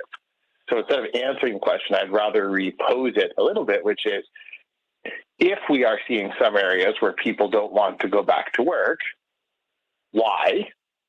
Right? Let's not just assume it's laziness, because that seems like it's based on nothing but a series of old-fashioned negative sort of anti-employee tropes, which have almost never been true and don't lead to productive conversation, right? It could be that in lots of service jobs, people were left to die without preparation, cleaning supplies, PPE, and then offered a wage on which they couldn't live. And so they may or may not be eager to go back to life-threatening jobs that pay below subsistence. And that might be a bigger social problem, right? So I think we might have to have that conversation, which is, people who talk about lazy workers also tend to talk about jobs as if there's something called a job, right? Like a, like an 8.5 by 11 sheet of paper, right? Or a job. But jobs tend to vary a lot. Like, what do you do? How are you treated? What are you paid? Do you have any benefits? Do you have any protections? Things like that. And when individuals choose to accept or not accept offers, to look or not look for work, it's usually more specific than general, right? When people make sweeping generalizations about groups of people, you get these sort of strange terms like a job, right? But there's actually, you have to have a particular employment contract with particular conditions and particular salaries. And so I think maybe we're posing the question wrong sometimes, one. Two is, we have labor market measures that are 50 or 60 years old that decreasingly capture underlying realities that have a lot to do with involuntary part-time labor, swinging shifts, and gig work. Because the amount of the sort of labor force that's what we sometimes call informal or at risk, it sometimes goes by the nicer name, the precariat, so sort of like a proletariat, but just sort of precariously employed, is enormous. And folks in those segments tend to get counted wrong or double counted or missed. So there's just a lot of that going on. And last but not least, we have 10 million less jobs than we had a year ago. So that does tend to get lost in all this, right? Say So that one at any more given time. moment, there. Say that again, please. Yeah, so we don't have 10 million less people, obviously, but we do have 10 million less jobs out there. No, I mean, wanted that you is to kind say of, that because I think we need to establish that there are fewer jobs for more people. yeah, 10 million fewer, right? So not just a tiny number, right? So our labor force hasn't grown that much, just so that everyone's clear on that. But so we haven't had some enormous growth in population. We had a slight population decline, although a lot of the people who lost their lives were older. In terms of the casualty numbers, especially now that we're sort of doing a better count, and looks more like about 1 million people probably lost their lives from COVID, directly and indirectly. We still have about 10 million fewer jobs. And then people are less mobile. So a lot of unemployment is frictional, too. A lot of people having trouble filling jobs are having trouble filling jobs because it's hard to move around. And possibly it's not that wise from a health perspective. Lots of housing dislocation, which means people aren't in the right place and aren't in their place, which makes job seeking very difficult and so can create mismatches. And then the other thing that most of the folks who want to talk about lazy workers don't like talking about is we've historically had a large component of immigrant labor, legal and illegal, and we have cut back on that in a sort of nasty xenophobic attack on foreigners, which has restricted the inflow of people into the country, which probably has something to do with some of these job shortages, particularly in certain industries like agriculture and the building trades. So let's go back to these tropes about the slacker worker, the lazy worker. I mean, because really, if you step back, that is really how this is being framed. You know, the jobs are here, but where are you? Where are you workers? And I'm like, well, it does seem like a lot of people lost their jobs, but there are not as many jobs that are available. And people having had these horrible experiences prior to the pandemic and through the pandemic, Dr. Wolf, they don't want to go back to what they faced before. I mean, and I don't think that that's unfair. Or am I wrong about that? No, I think look, everyone has had some colleagues who do nothing at work and are basically a tumor in the organization. And they're hard to get rid of and they're demoralizing. And if you've employed one of them, which most people who've employed people have, it is a negative, disastrous sort of anti-gift that keeps on taking, right? So like that's real. That exists. On a social level, if we're producing a lot of people who are net minus additions to their organizations, that's also a reasonable social conversation to have, right? Like, why are we doing that? What's going on? But it's just not a national employment analysis to say people are all lazy because they got, enough money to survive the week without coming in. Because even if that's true, then why can you only get people to come in if their next best choice is to die in the gutter? That would be something I am an employer, surprisingly enough, and that would concern me if I thought that the only reason anyone showed up on Monday was because, it kind of was better than sleeping in a dumpster. So where are we with this? I mean, how should the conversation be framed? How, I mean, because now we're in the midst of many people saying that, it's the stimulus checks. I mean, we heard that last summer. Oh, people are flush with money. They have more money than they've had ever. And you see them out here just spending, spending, spending. And now they don't want to go back to work. You're saying that that is not the right way to look at this. That now we need to readjust this conversation. We need to have a paradigm shift. Yeah. Really. I'm not saying it's wrong, right? So lots of people got stimulus checks, and no doubt some of that money was spent on things that, in the full sunlight of hindsight, may not look like optimal decisions. For sure, I'm sure that's true. I just don't know that that has that much to do with the national employment circumstance, right? We paid people like we paid companies, like we bailed out all kinds of areas of the economy because we needed them to continue to function during a crippling crisis. And this life on easy street, waiting to see if you got a fatal illness and if you could afford it, and if you were going to get your insurance coverage on your COVID test, and if you were going to be evicted, and if you could pay your rent, and if your parents or loved ones were going to die, that fun, frolicking moment was so great that it, created a mental health and substance abuse crisis, the likes of which we haven't seen. So I think the last year on easy street to, you got a stimulus check, might be pushing it. I think a lot of states really struggled to actually pay people the rates amounts on time, so their systems crashed and people waited months for checks. All those are realities, right? So some people were overpaid, underperformed. I mean, but again, there has never been a moment where that wasn't true, right? So it ebbs and flows. I think there's a bitter kind of nasty crabs in a barrel thing going on because of the hardships in the American middle class here, where instead of trying to really get ahead yourself, people can get really invested in feeling like their problem is some other poor scoundrel who got a free piece of cheese. And that's neither terribly insightful nor terribly generous of spirit as an analysis. And so it's mean, but it's also not relevant. It's also just not how a $20 trillion economy works. It's not the driving force behind 160 million people in the labor force. It just kind of isn't. How right? And last but not least, okay. People were paid to take care of themselves and each other so they didn't die and suffer needlessly. And I don't like conversations that pretend that's nothing and that that's no work. I think that's a dangerous line to start to go down. But that's where we are in the conversation. True enough, but it's a really unhealthy place to have. Like it's just an unhealthy, because the assumption is that some people don't really deserve to be healthy, to be safe, to have some security, to get help when they need it. And that there's some other group of people out there who get to judge who's worthy of that charity. That combination of sentiments has a very problematic history in this country. And to be fair, anywhere, whether in this country or not, that it's been applied, right? Like, I decide if you're worthy of help, and this is what you have to do to get the help. And you need to grovel for approval and show your, parsimoniousness if you got a handout.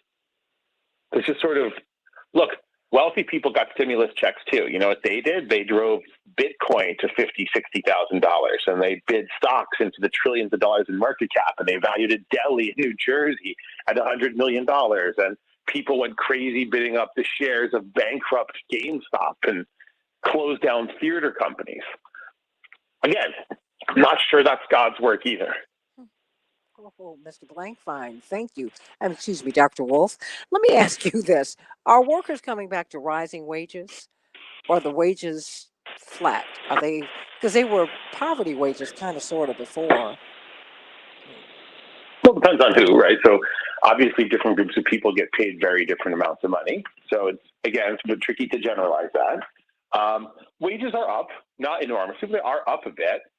Again, you have to really know the statistics, which a lot of the folks don't. You have to spend a lot of time pouring through the PDFs of the government statistical bulletins. And as a person who does that and has done that, I understand that it is not pure joy. It's not a raucous good time.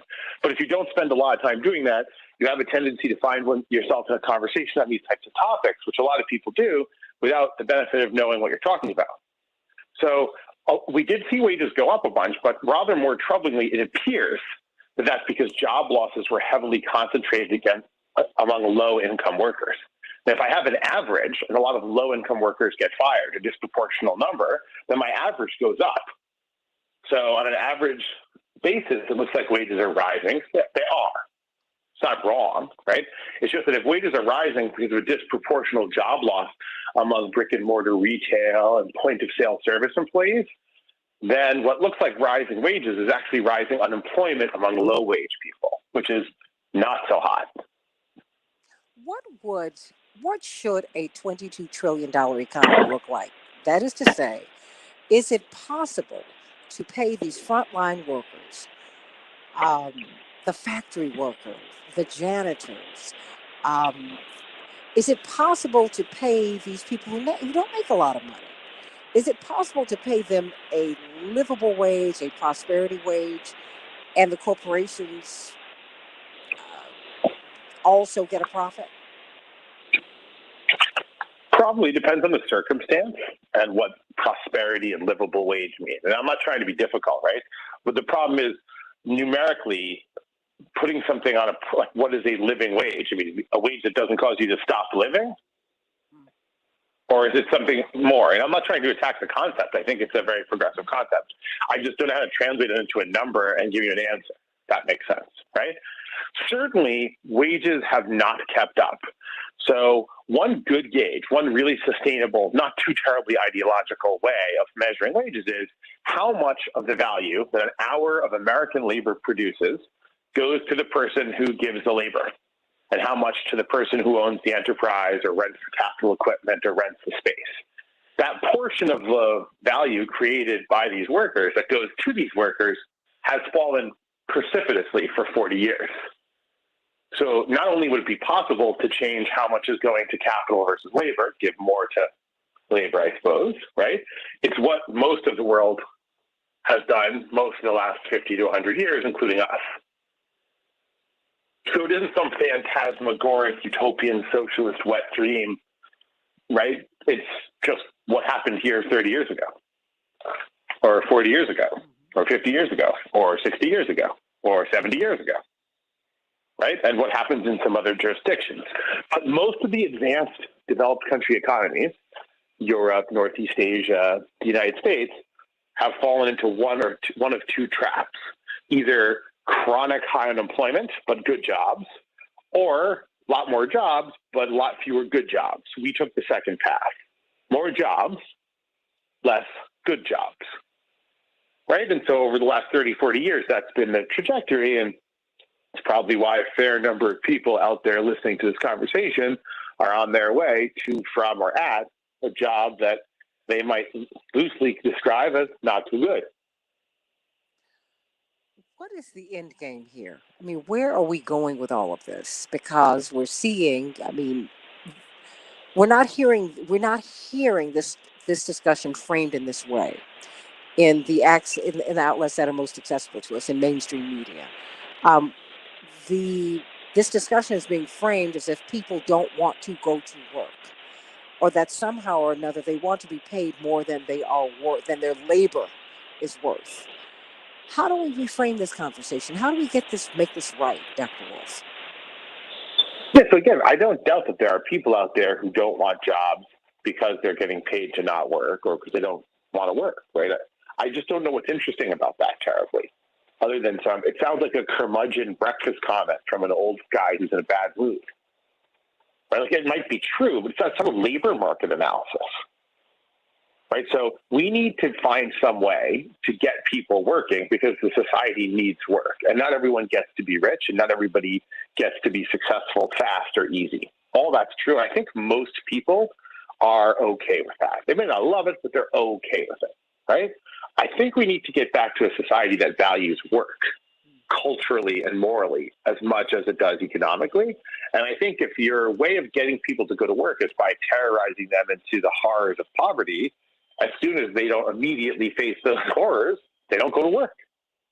And the bigger social conversation then, in those cases where that's true, and that does tend to be exaggerated, right? But in those cases where that's true, the question is, how do we have work take a higher place so that at least people are socially deferential, so that we don't judge people just by how much luxury goods they consume, right? But by what they do, right? And by what contribution they make. And I think we have very badly degraded the status of labor, both economically, which may be the bigger issue, but also culturally, morally, politically, right? And I think we had a nice moment that we didn't hold on to, which is we kind of all realized, or at least many folks, I think the vast majority of folks, realize that people they don't usually pay that much attention to, who work very hard for very modest money, kept America alive. Working in the grocery stores, delivering food, working in the hospital, working as nurses and doctors, and giving those COVID tests and making sure that the shelves got stocked and the trucks rolled down the road and that things got cleaned up. And those are really important jobs that are absolutely essential. And those people need, for the society to function, those people need to be respected and paid a living wage, whatever exactly that is. And I think we had a nice moment recognizing them. I think it's been tarnished a little bit by the fact that no doubt there are some bad actors here, but if we're going to build back better, then let's ask tougher questions. Like, let's ask about, do we want to live in a place where the savageries afflicted upon the poor are the only way that millions and millions and millions of employers or millions of people go back to work every day? If we do, that's, a different sort of conversation. We're talking with Dr. Max Wolf, economist, about jobs. People are saying that there's a U.S. labor shortage, but is that really true? Actually, there are more people than jobs. Lost a lot of jobs last year, everybody. Lost a lot of jobs. Let me go to Paul from Seattle.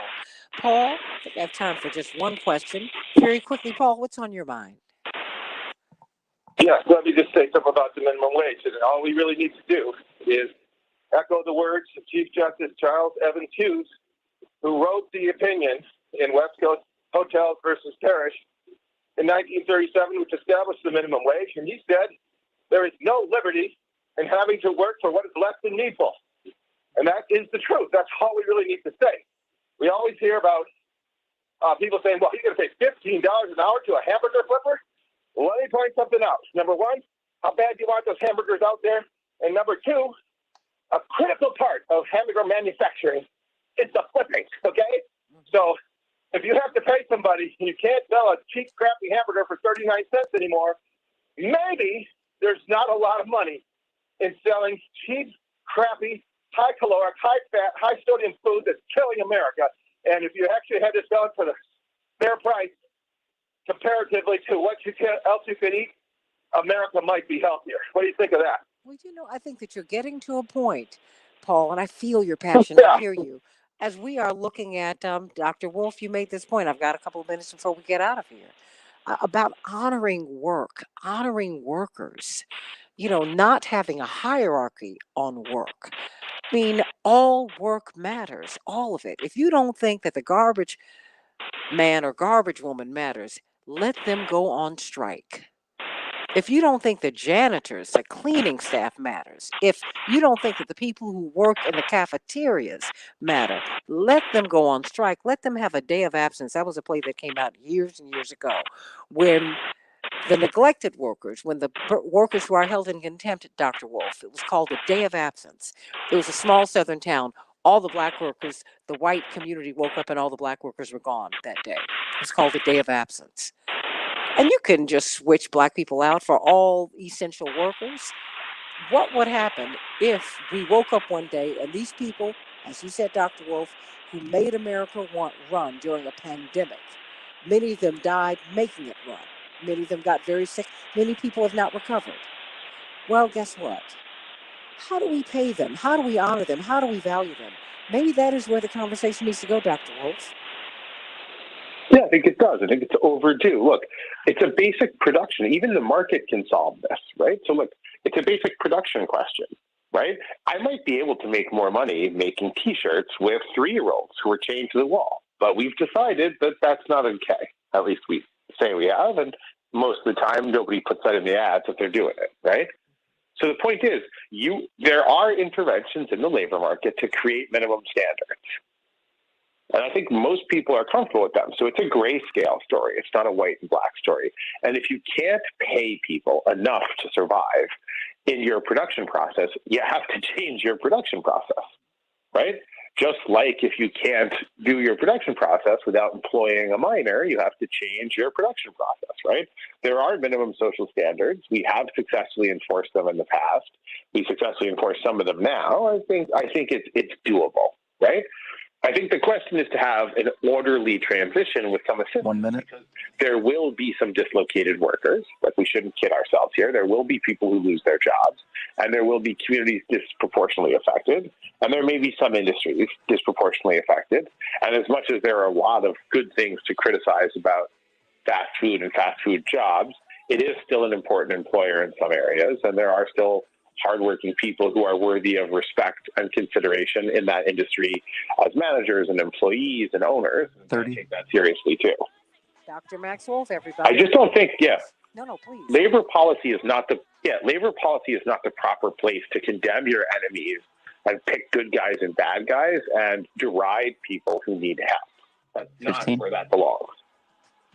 Everybody, we've got to elevate, and we can be victorious. Victorious. I'm Santita Jackson, Dr. Max Wolf, John Nichols, Dr. Selena Knighton, Dr. Jennifer Holden, Dr. Marilyn Porter, Pastor Darius Brooks.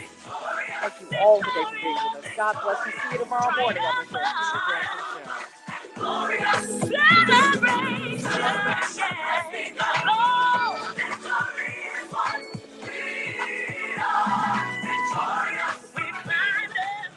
Dr. Wolf, thank you so much for that. Thank you for elevating this conversation. Thank you for that. I don't know how useful I was. It's a lot to cover in a short time frame, but I do think it is sort of this weird, old-fashioned charity discussion, right?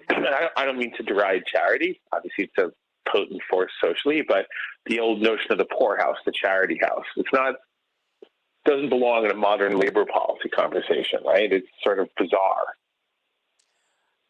And nobody who has a good model of this stuff uses it, by the way. I mean, if you start talking that wild crap in lots of countries with functional labor policies, no one will know what you're talking about, but they'll all know there's something wrong with you.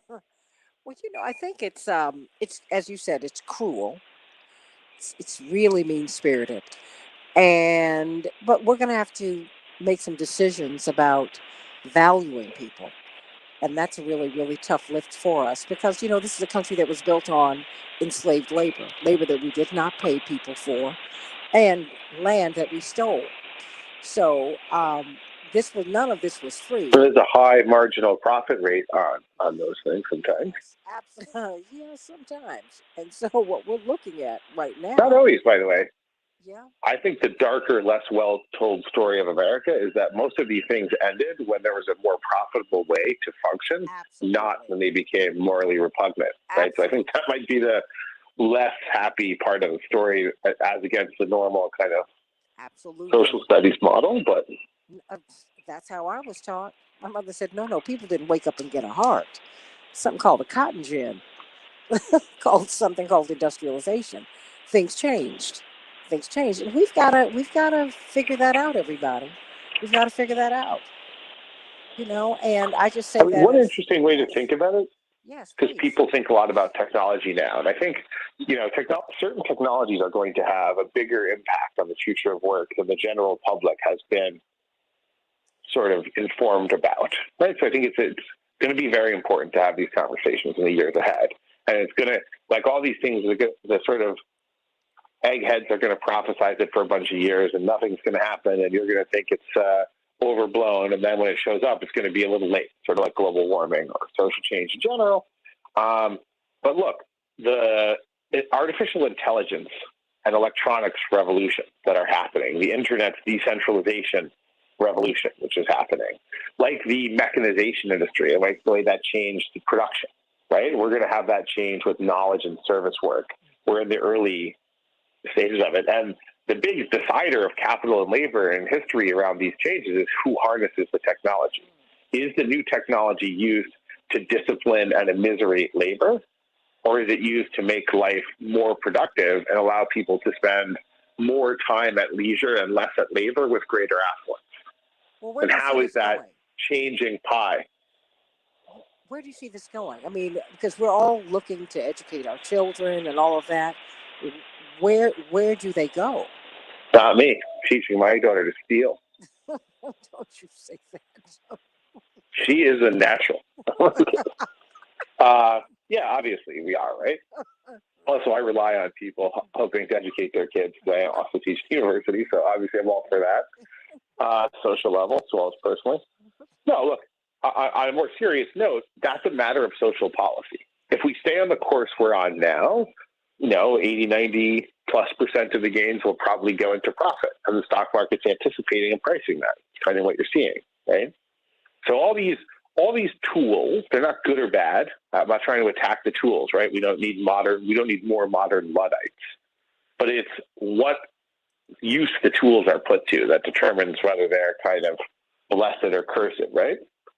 So I think we are on a course of just this sort of monotonically rising profit. We've had this steady rise of profit and diminution of labor's share. And I think we've gotten to the point where already the inequality is so high that it's no longer consistent with a functioning democracy and social stability.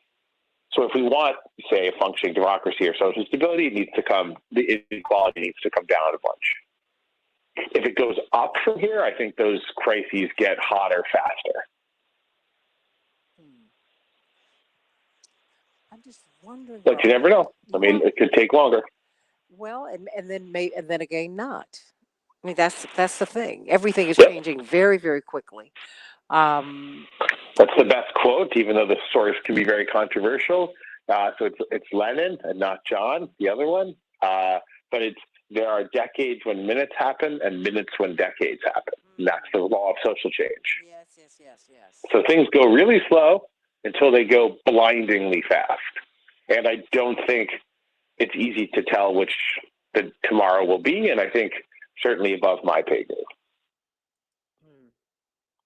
So, what is the final thought that you want to leave us with as we're looking at this conversation? As people, I've been on several airplanes over the past few days, and I'm watching the economy. Yeah. Every seat full, I'm sure. Oh, let me tell you. For your safety. Every seat full for your safety. The airports were full. The planes were full. Oh, yeah. All the stores were not open.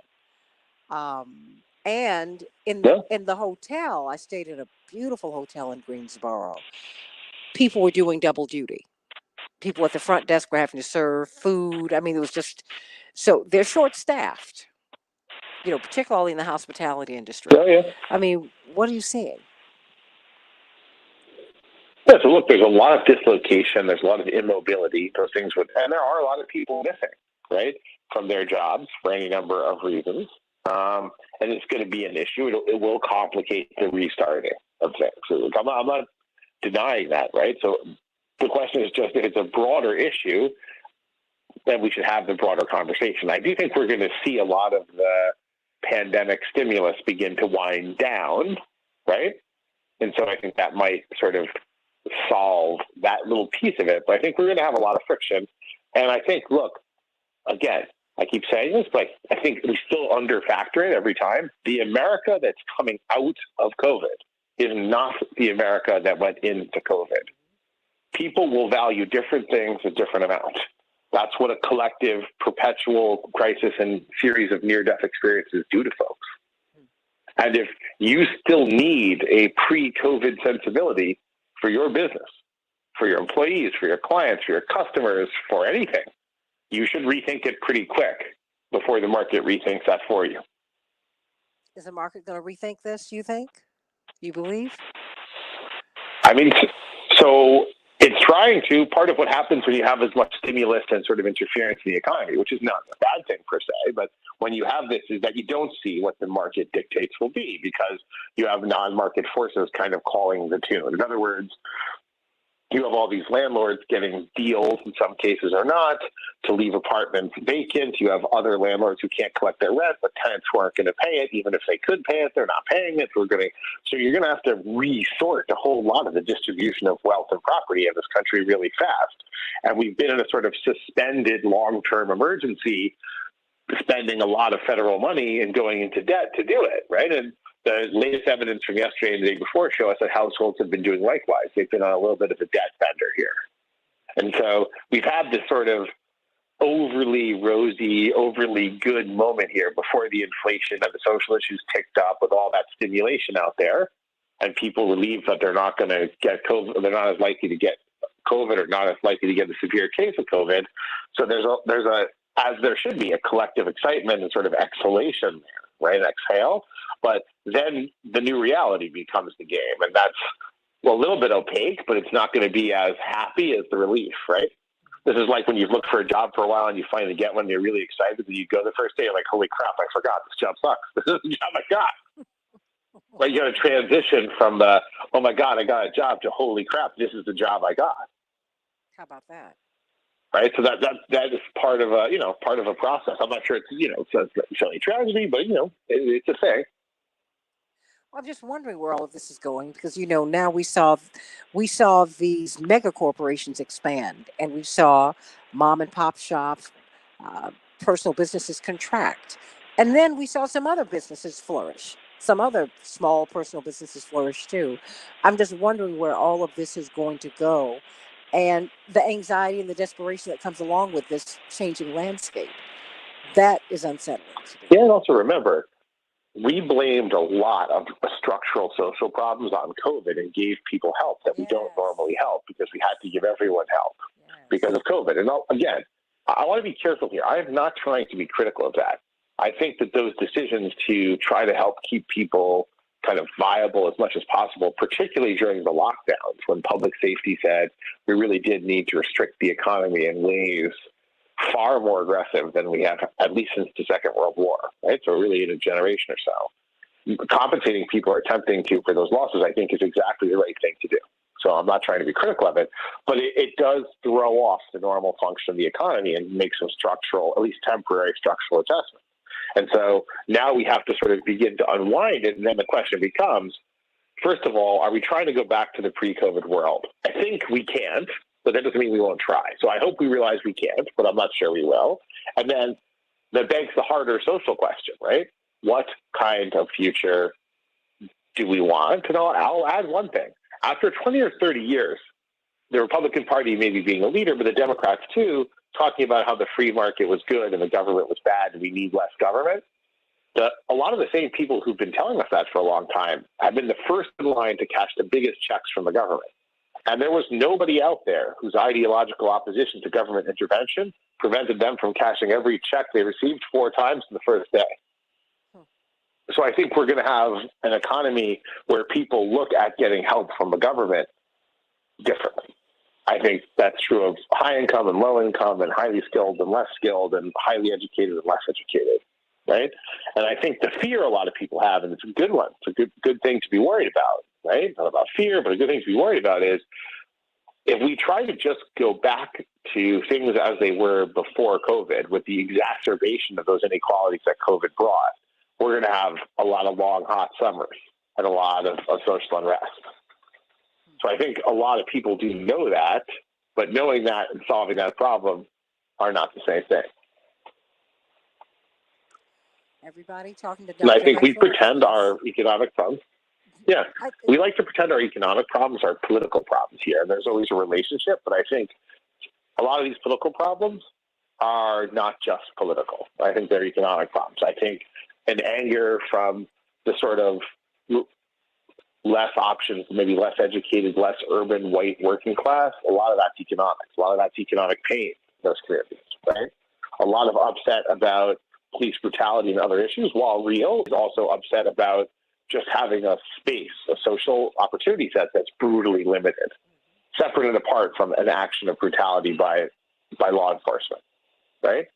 So I think we've been having a lot of economic issues be talked about exclusively as political issues, and I think might need to start looking at those things economically a little bit in order to come up with solutions. Yeah, like COVID, as you said, has been a fig leaf. I mean, things were not great before last March. Most people were struggling. And, and that's And the thing that was better before last March, it's like I think most people didn't walk around constantly afraid of getting a unseen illness and dying. That was obviously much better, right? Yeah. I don't think any of us think that wasn't better, right? So we all think that was better. The problem is the other social problems other than COVID pre-existed COVID, right? And they will post-exist COVID, even if it takes several years. The last thing I'll say, everyone hates when I say this, I'm excited for the time I don't have to. COVID's not over. We keep thinking it's over before it is because we'd like it to be over. Totally get that. I would too. Terrible planning idea. Not over. Not over. Half the country's not vaccinated. We don't know what's going on in India and Brazil, but it looks like a crucible for all kinds of double, triple, quadruple mutations that will pose questions for various vaccines. We're probably going to have little outbreaks, even if they can hopefully be contained and localized for a while. So hopefully the worst is behind us, but by no means is this over. Well, there's that. It's not over. It's not over. Yeah, so I do hesitate. Like, I get invited to these calls, and everyone does them, and I do the television sometimes because public taste is really low. Thank God for that. And I'm often on these shows where everyone's talking about what we do now that COVID's over. And I always think to myself, like, hey, you know, this is a cool intellectual exercise, and I hope we can get there together. But what we do when COVID's over probably needs to wait for, COVID to be over.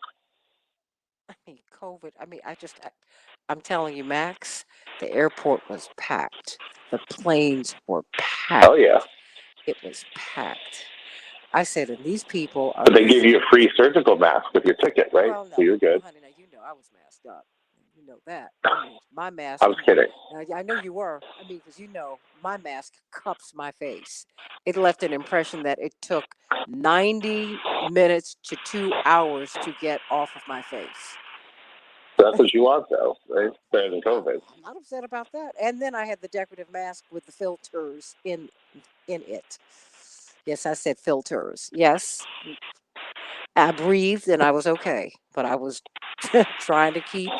And I had what is it, Biantine up my nose and bacitracin at the entry of my nose. So I wasn't playing. That's just how it is. All right. Well, I'm sure that you took every precaution. The point just being that there's still a lot of things that haven't returned to quote unquote normal. And the bigger issue is we don't know what new normal is. We know what old normal is. We know new normal will be hopefully better than COVID, but somewhere between COVID crazy and pre-COVID. And exactly where things fall in that continuum is going to have a lot to do with quality of life and options and decisions that are made or need to be made by all of us. You know what? I want you to address Daryl before you go. He said something very, very interesting. Let me put on my glasses, Daryl. The Republican members of Congress believe average Americans are lazy and don't want to work. This is bias. This bias is stereotypical and possibly racist and bigoted in nature, especially when it comes to the African American race and other people of color. Even poor whites are suffering too. But a lot of them will continue to vote against their own best interests and vote Republican politicians who are not looking out for their best interests, the Americans' best interests, but only for big corporations. Average Americans want to work livable wage jobs that will allow them to pay their bills for food and housing and clothing and get an affordable college education to live comfortably. And he just goes on and on. And you know what? I saw that on Washington Journal this week. I love it on C-SPAN. And I can only watch it one day a week, but I try to watch the rebroadcast online later on in the day. In the first hour on Washington Journal, Max, I'm sure you know this, the moderator is impassive. And really, what they do is they just open up the phone lines and they give you three options, Republican, Democrat, Independent. It's America's hardest working TV host. Absolutely. Right there. I mean, they stay blank, and they really try to give you the space to say what you've got to say. And black and white and every other color on the spectrum, people on the right, people on the left, when they talked about these jobs, they said, look, people want to go back to work, but they want to be paid a livable wage. They want to be treated respectfully. We don't want to be treated the way we were treated or paid the way we were paid before. Something has got to give, Max. Yeah, I mean, look, I don't think American workers are lazy. I think the history of this country is that a lot of people work surprisingly hard for surprisingly modest compensation, right?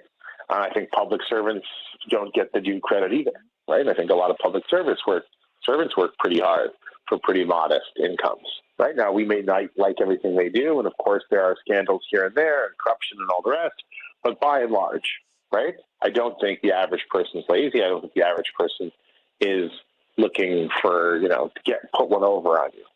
But even if that is a bit of a problem sometimes, it's a social problem if it's widespread. It's a few bad apples. If it's widespread, then it's a social problem. You deal with it like a social problem. But I think a bunch of things happen, right? Which is, I think a lot of people realize that they may work in a place where people weren't willing to spend a couple of dollars a week to make sure they weren't killed by doing their job. And I think that's a loss of faith and trust and bond that's kind of hard to fix. I also think, not necessarily laziness, I think a lot of people are caring for people who can't be cared for by other sort of social systems, schools and old age homes and hospitals, and which are not functioning for those people right now, or are seen as too dangerous to send the young and the old and the vulnerable to. That's an issue, a lot of caretaking work. And I think a lot of people are afraid to go to work and get sick. Yeah. And I think we got to fix those issues, right? But those things are not laziness. Being afraid of dying at your job because you're exposed or overexposed to risk is not laziness, right? I don't think you would want to classify that as laziness. Well, I think you'd want to sort of figure out another. When you had places of employment where the managers took bets on who was going to get sick. Remember that? Yeah, clearly that doesn't seem like an ideal work environment. No, it's not. I mean, that wasn't your show, right? No. Oh, Max, you are not nice. That's good. I know, Joe, please, After she's had those filters for a few weeks, she sends them to me. Just so that you know, Max and I are very, very dear. Max is like family to me. So just so that you know. I'm kidding. No, it's all right. Max he missed his calling as a comedian, just so that you know, everybody. But that having been said. No, but I mean, a lot of Americans felt left to die by their employers, and I can tell you why. Because they were. That's why. That's a particularly bad reason, because once you figure that out, I mean, on a not joking level, that's a different relationship after that revelation, right? No doubt, than it was before. You're right. What you saying? Wait a minute, because they were left to die. That's right. And you had managers in, I think, one of the chicken factories. I'm not going to name which because I'm not sure. I'm not certain. My memory doesn't serve me well at this moment. They took bets on who would get sick, Max. They took bets. I said, how inhumane. It's just wicked. Oh. And we did have employers who stepped up, and we should honor them too, and people who went into their pockets and paid for PPE and shut things down at huge losses, possibly even losing their business, to do right by their employees, right? So there was heroism and selflessness from some of the employers in the factories too, right? It isn't all cut from one cloth. Ooh. Well, you got any answers? How can we move this conversation forward in a direction that's going to get us somewhere? I think we need to have labor policy that isn't old moral tropes. And I think we need to see, and this is not said to be callous of the suffering, the pain, and the loss. I think we need to see the pause, the sort of social questioning and the reset that we need to do anyway of COVID as an opportunity to fix stuff we didn't have the gumption to fix before. Right? And that starts again with a real honest assessment of where you're at.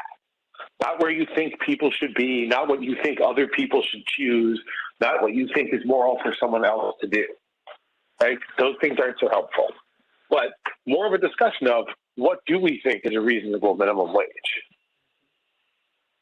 What are the minimums someone can expect who works here?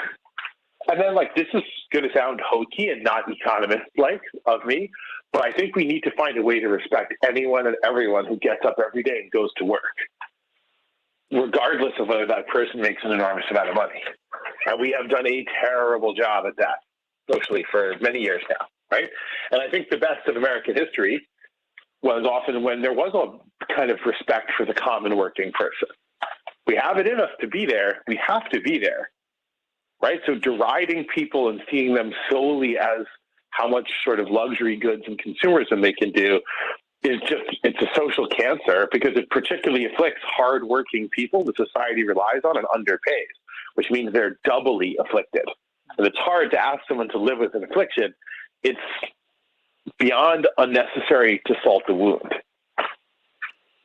And I just think, one thing you do see as if you're a parent, right, or just a person of conscience, I'm sure, but as a parent is you try to teach your kids to see every person who's working as someone who's helping them to be respected.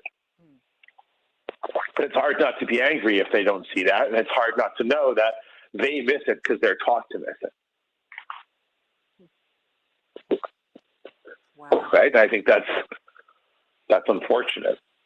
Obviously, my daughter already has a huge handicap growing up with a lazy dad. Leave that baby alone. Super confident. She's just a jewel. Beautiful. Doesn't hurt that we share the same birth date and we were born at the same time. Can you believe that, everybody? It's kind of amazing. I mean, look, you can't make this stuff up. Tells you can't get away from me, Max. Although you try. There you go. I wouldn't want to anyway. Bless your heart. Well, you know what? As always, it's a joy and it's eye opening, and being with you, you're such a blessing. And this is the kind of conversation that we need, because we're going to have to grow these conversations. Everybody, we have to move forward, and we have to move upward, and we have to move outward, and we have to begin to stop seeing each other as the other, but see each other as our sister and brother. That's real. That's real. Everybody. One thing I'd mention there Yes. that we don't ever mention is we've had this social conversation about basically sentencing people to these crappy jobs as part of the repeal of the social safety net. Yeah. I think obviously that needs to stop, but I think the funny thing is we have a lot of the same sort of political forces saying, oh, no, you can't get your limited assistance check unless you do this, this, and this, right? Using the jobs as punishments. They see these jobs as punishments to discipline the public. And they're like, and why don't you want to go to work? Like, I think you knew that when you sentenced me to this kid. If it's a punishment, then there's a reasonable expectation that it's not that much of a joy. Right? So, I mean, I think you just don't want to tear down work and the people who do it. And underpaying someone for their labor always means denying them their full humanity and the full benefit of their contribution. So it is always violent in a way, right? And so it's important from a social safety basis not to do too much of it, as well as individual dignity and righting some historic wrongs. And I certainly wouldn't disagree that there are gender and racial reverberations there that are serious. I mean, we have consistently underpaid people in jobs that tend to be done by women more than men, whether those are personal care jobs or child care jobs or restaurant jobs or food preparation and processing jobs, right? That's just a big social problem that unfortunately remains, right? And we have had a really bad, really long history of underpaying people of color, including, holding them as chattel slavery and not giving them a wage at all, which is an obviously extreme form of underpayment. Well, that's what we've done. This is how we do it. And it's got to stop. I mean, bottom line, this is not working. And I think that people are becoming more conscious, becoming more conscientious, and I think that's part of the pushback. It's part of we have to really pay attention to the zeitgeist, and the spirit of the times is that people want to be respected, they want to be protected, they're pushing for that. We're going to see more and more of it, and so I say good on that. That's important. Very, very important. Max Wolf, Absolutely. I think this is so important. And I'm glad to hear an economist having this conversation. That to me is very important. That you are having this conversation, that you're participating in this. That's key. That's key. It's nice to have the question and have the conversation. I think probably this is a long process, and I don't mean to be skeptical, just sort of realistic. It's going to be a long process. But the last thing I'll say on this, which I think gets missed when people are overly skeptical, is if people are pretty patient when they're making progress, and they're pretty angry when they're not. Yeah. And so I think part of what we have to do is get on a footing where people can see and sense some progress, not just be promised it, but actually feel some progress. And even if they know there's a long way still to go, if there's a sense that you're moving in the right direction, you can sort of deal with a lot of rough patches on the path. But if there isn't, I think we're too close to the sort of flare-ups already to sort of, I don't think we have a lot of time, is what I'm trying to get at. Why do you say that? I just think the discontent and the anger is kind of rising. And I see, the news cycle makes it pretty clear, so I'm not suggesting that I'm super subtle or picked up on something deeply subterranean here. But we're stumbling from one near eruptive social crisis to another. Right? Yeah. And so there's a lot of gas-soaked rags around socially if you want to kind of keep this sparking to a minimum. Oh, yeah. Oh, yeah. Oh, yeah.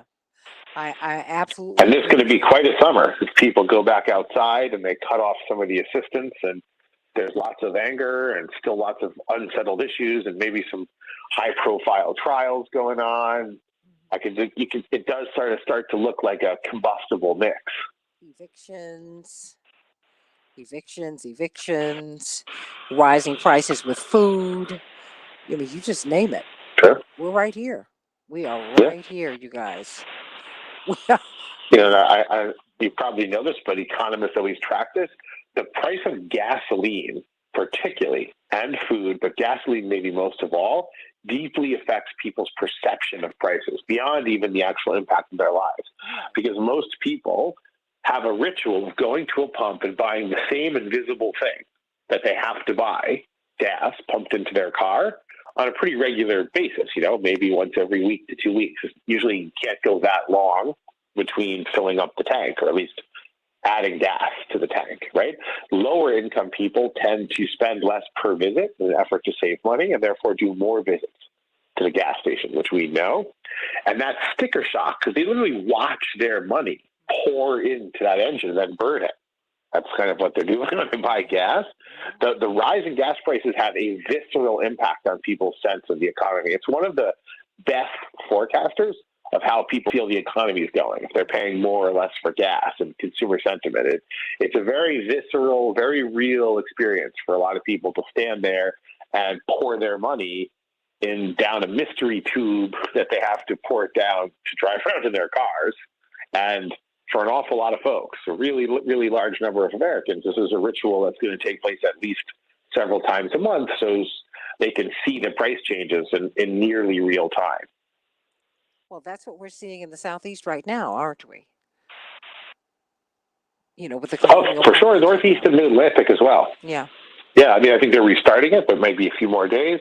But even before the pipeline, which was obviously sort of severe and shortages, there was a pretty substantial increase in prices. You could see the sort of gas and vehicle prices year over year were up about 25%, like in some cases, some of the most ever recorded in this month's pricing updates, which caused the stock market to go into a pretty aggressive swoon as well. So yeah, clearly there's some, not clear how long-term or structural it is, but clearly there's some dislocation in prices too. Watch out, everybody, because the summer is upon us. It is here. It is here. It is here. I'm going to call you back shortly, but I'm going to get off of here. And I love you all, everybody. Dr. Wolf, I love you. I love you, love you, love you. I'm so glad to have you all. You're very welcome. And I'll see you all tomorrow, Lord willing, on the Santita Jackson Show. God bless you, everybody. Love you, Lorraine.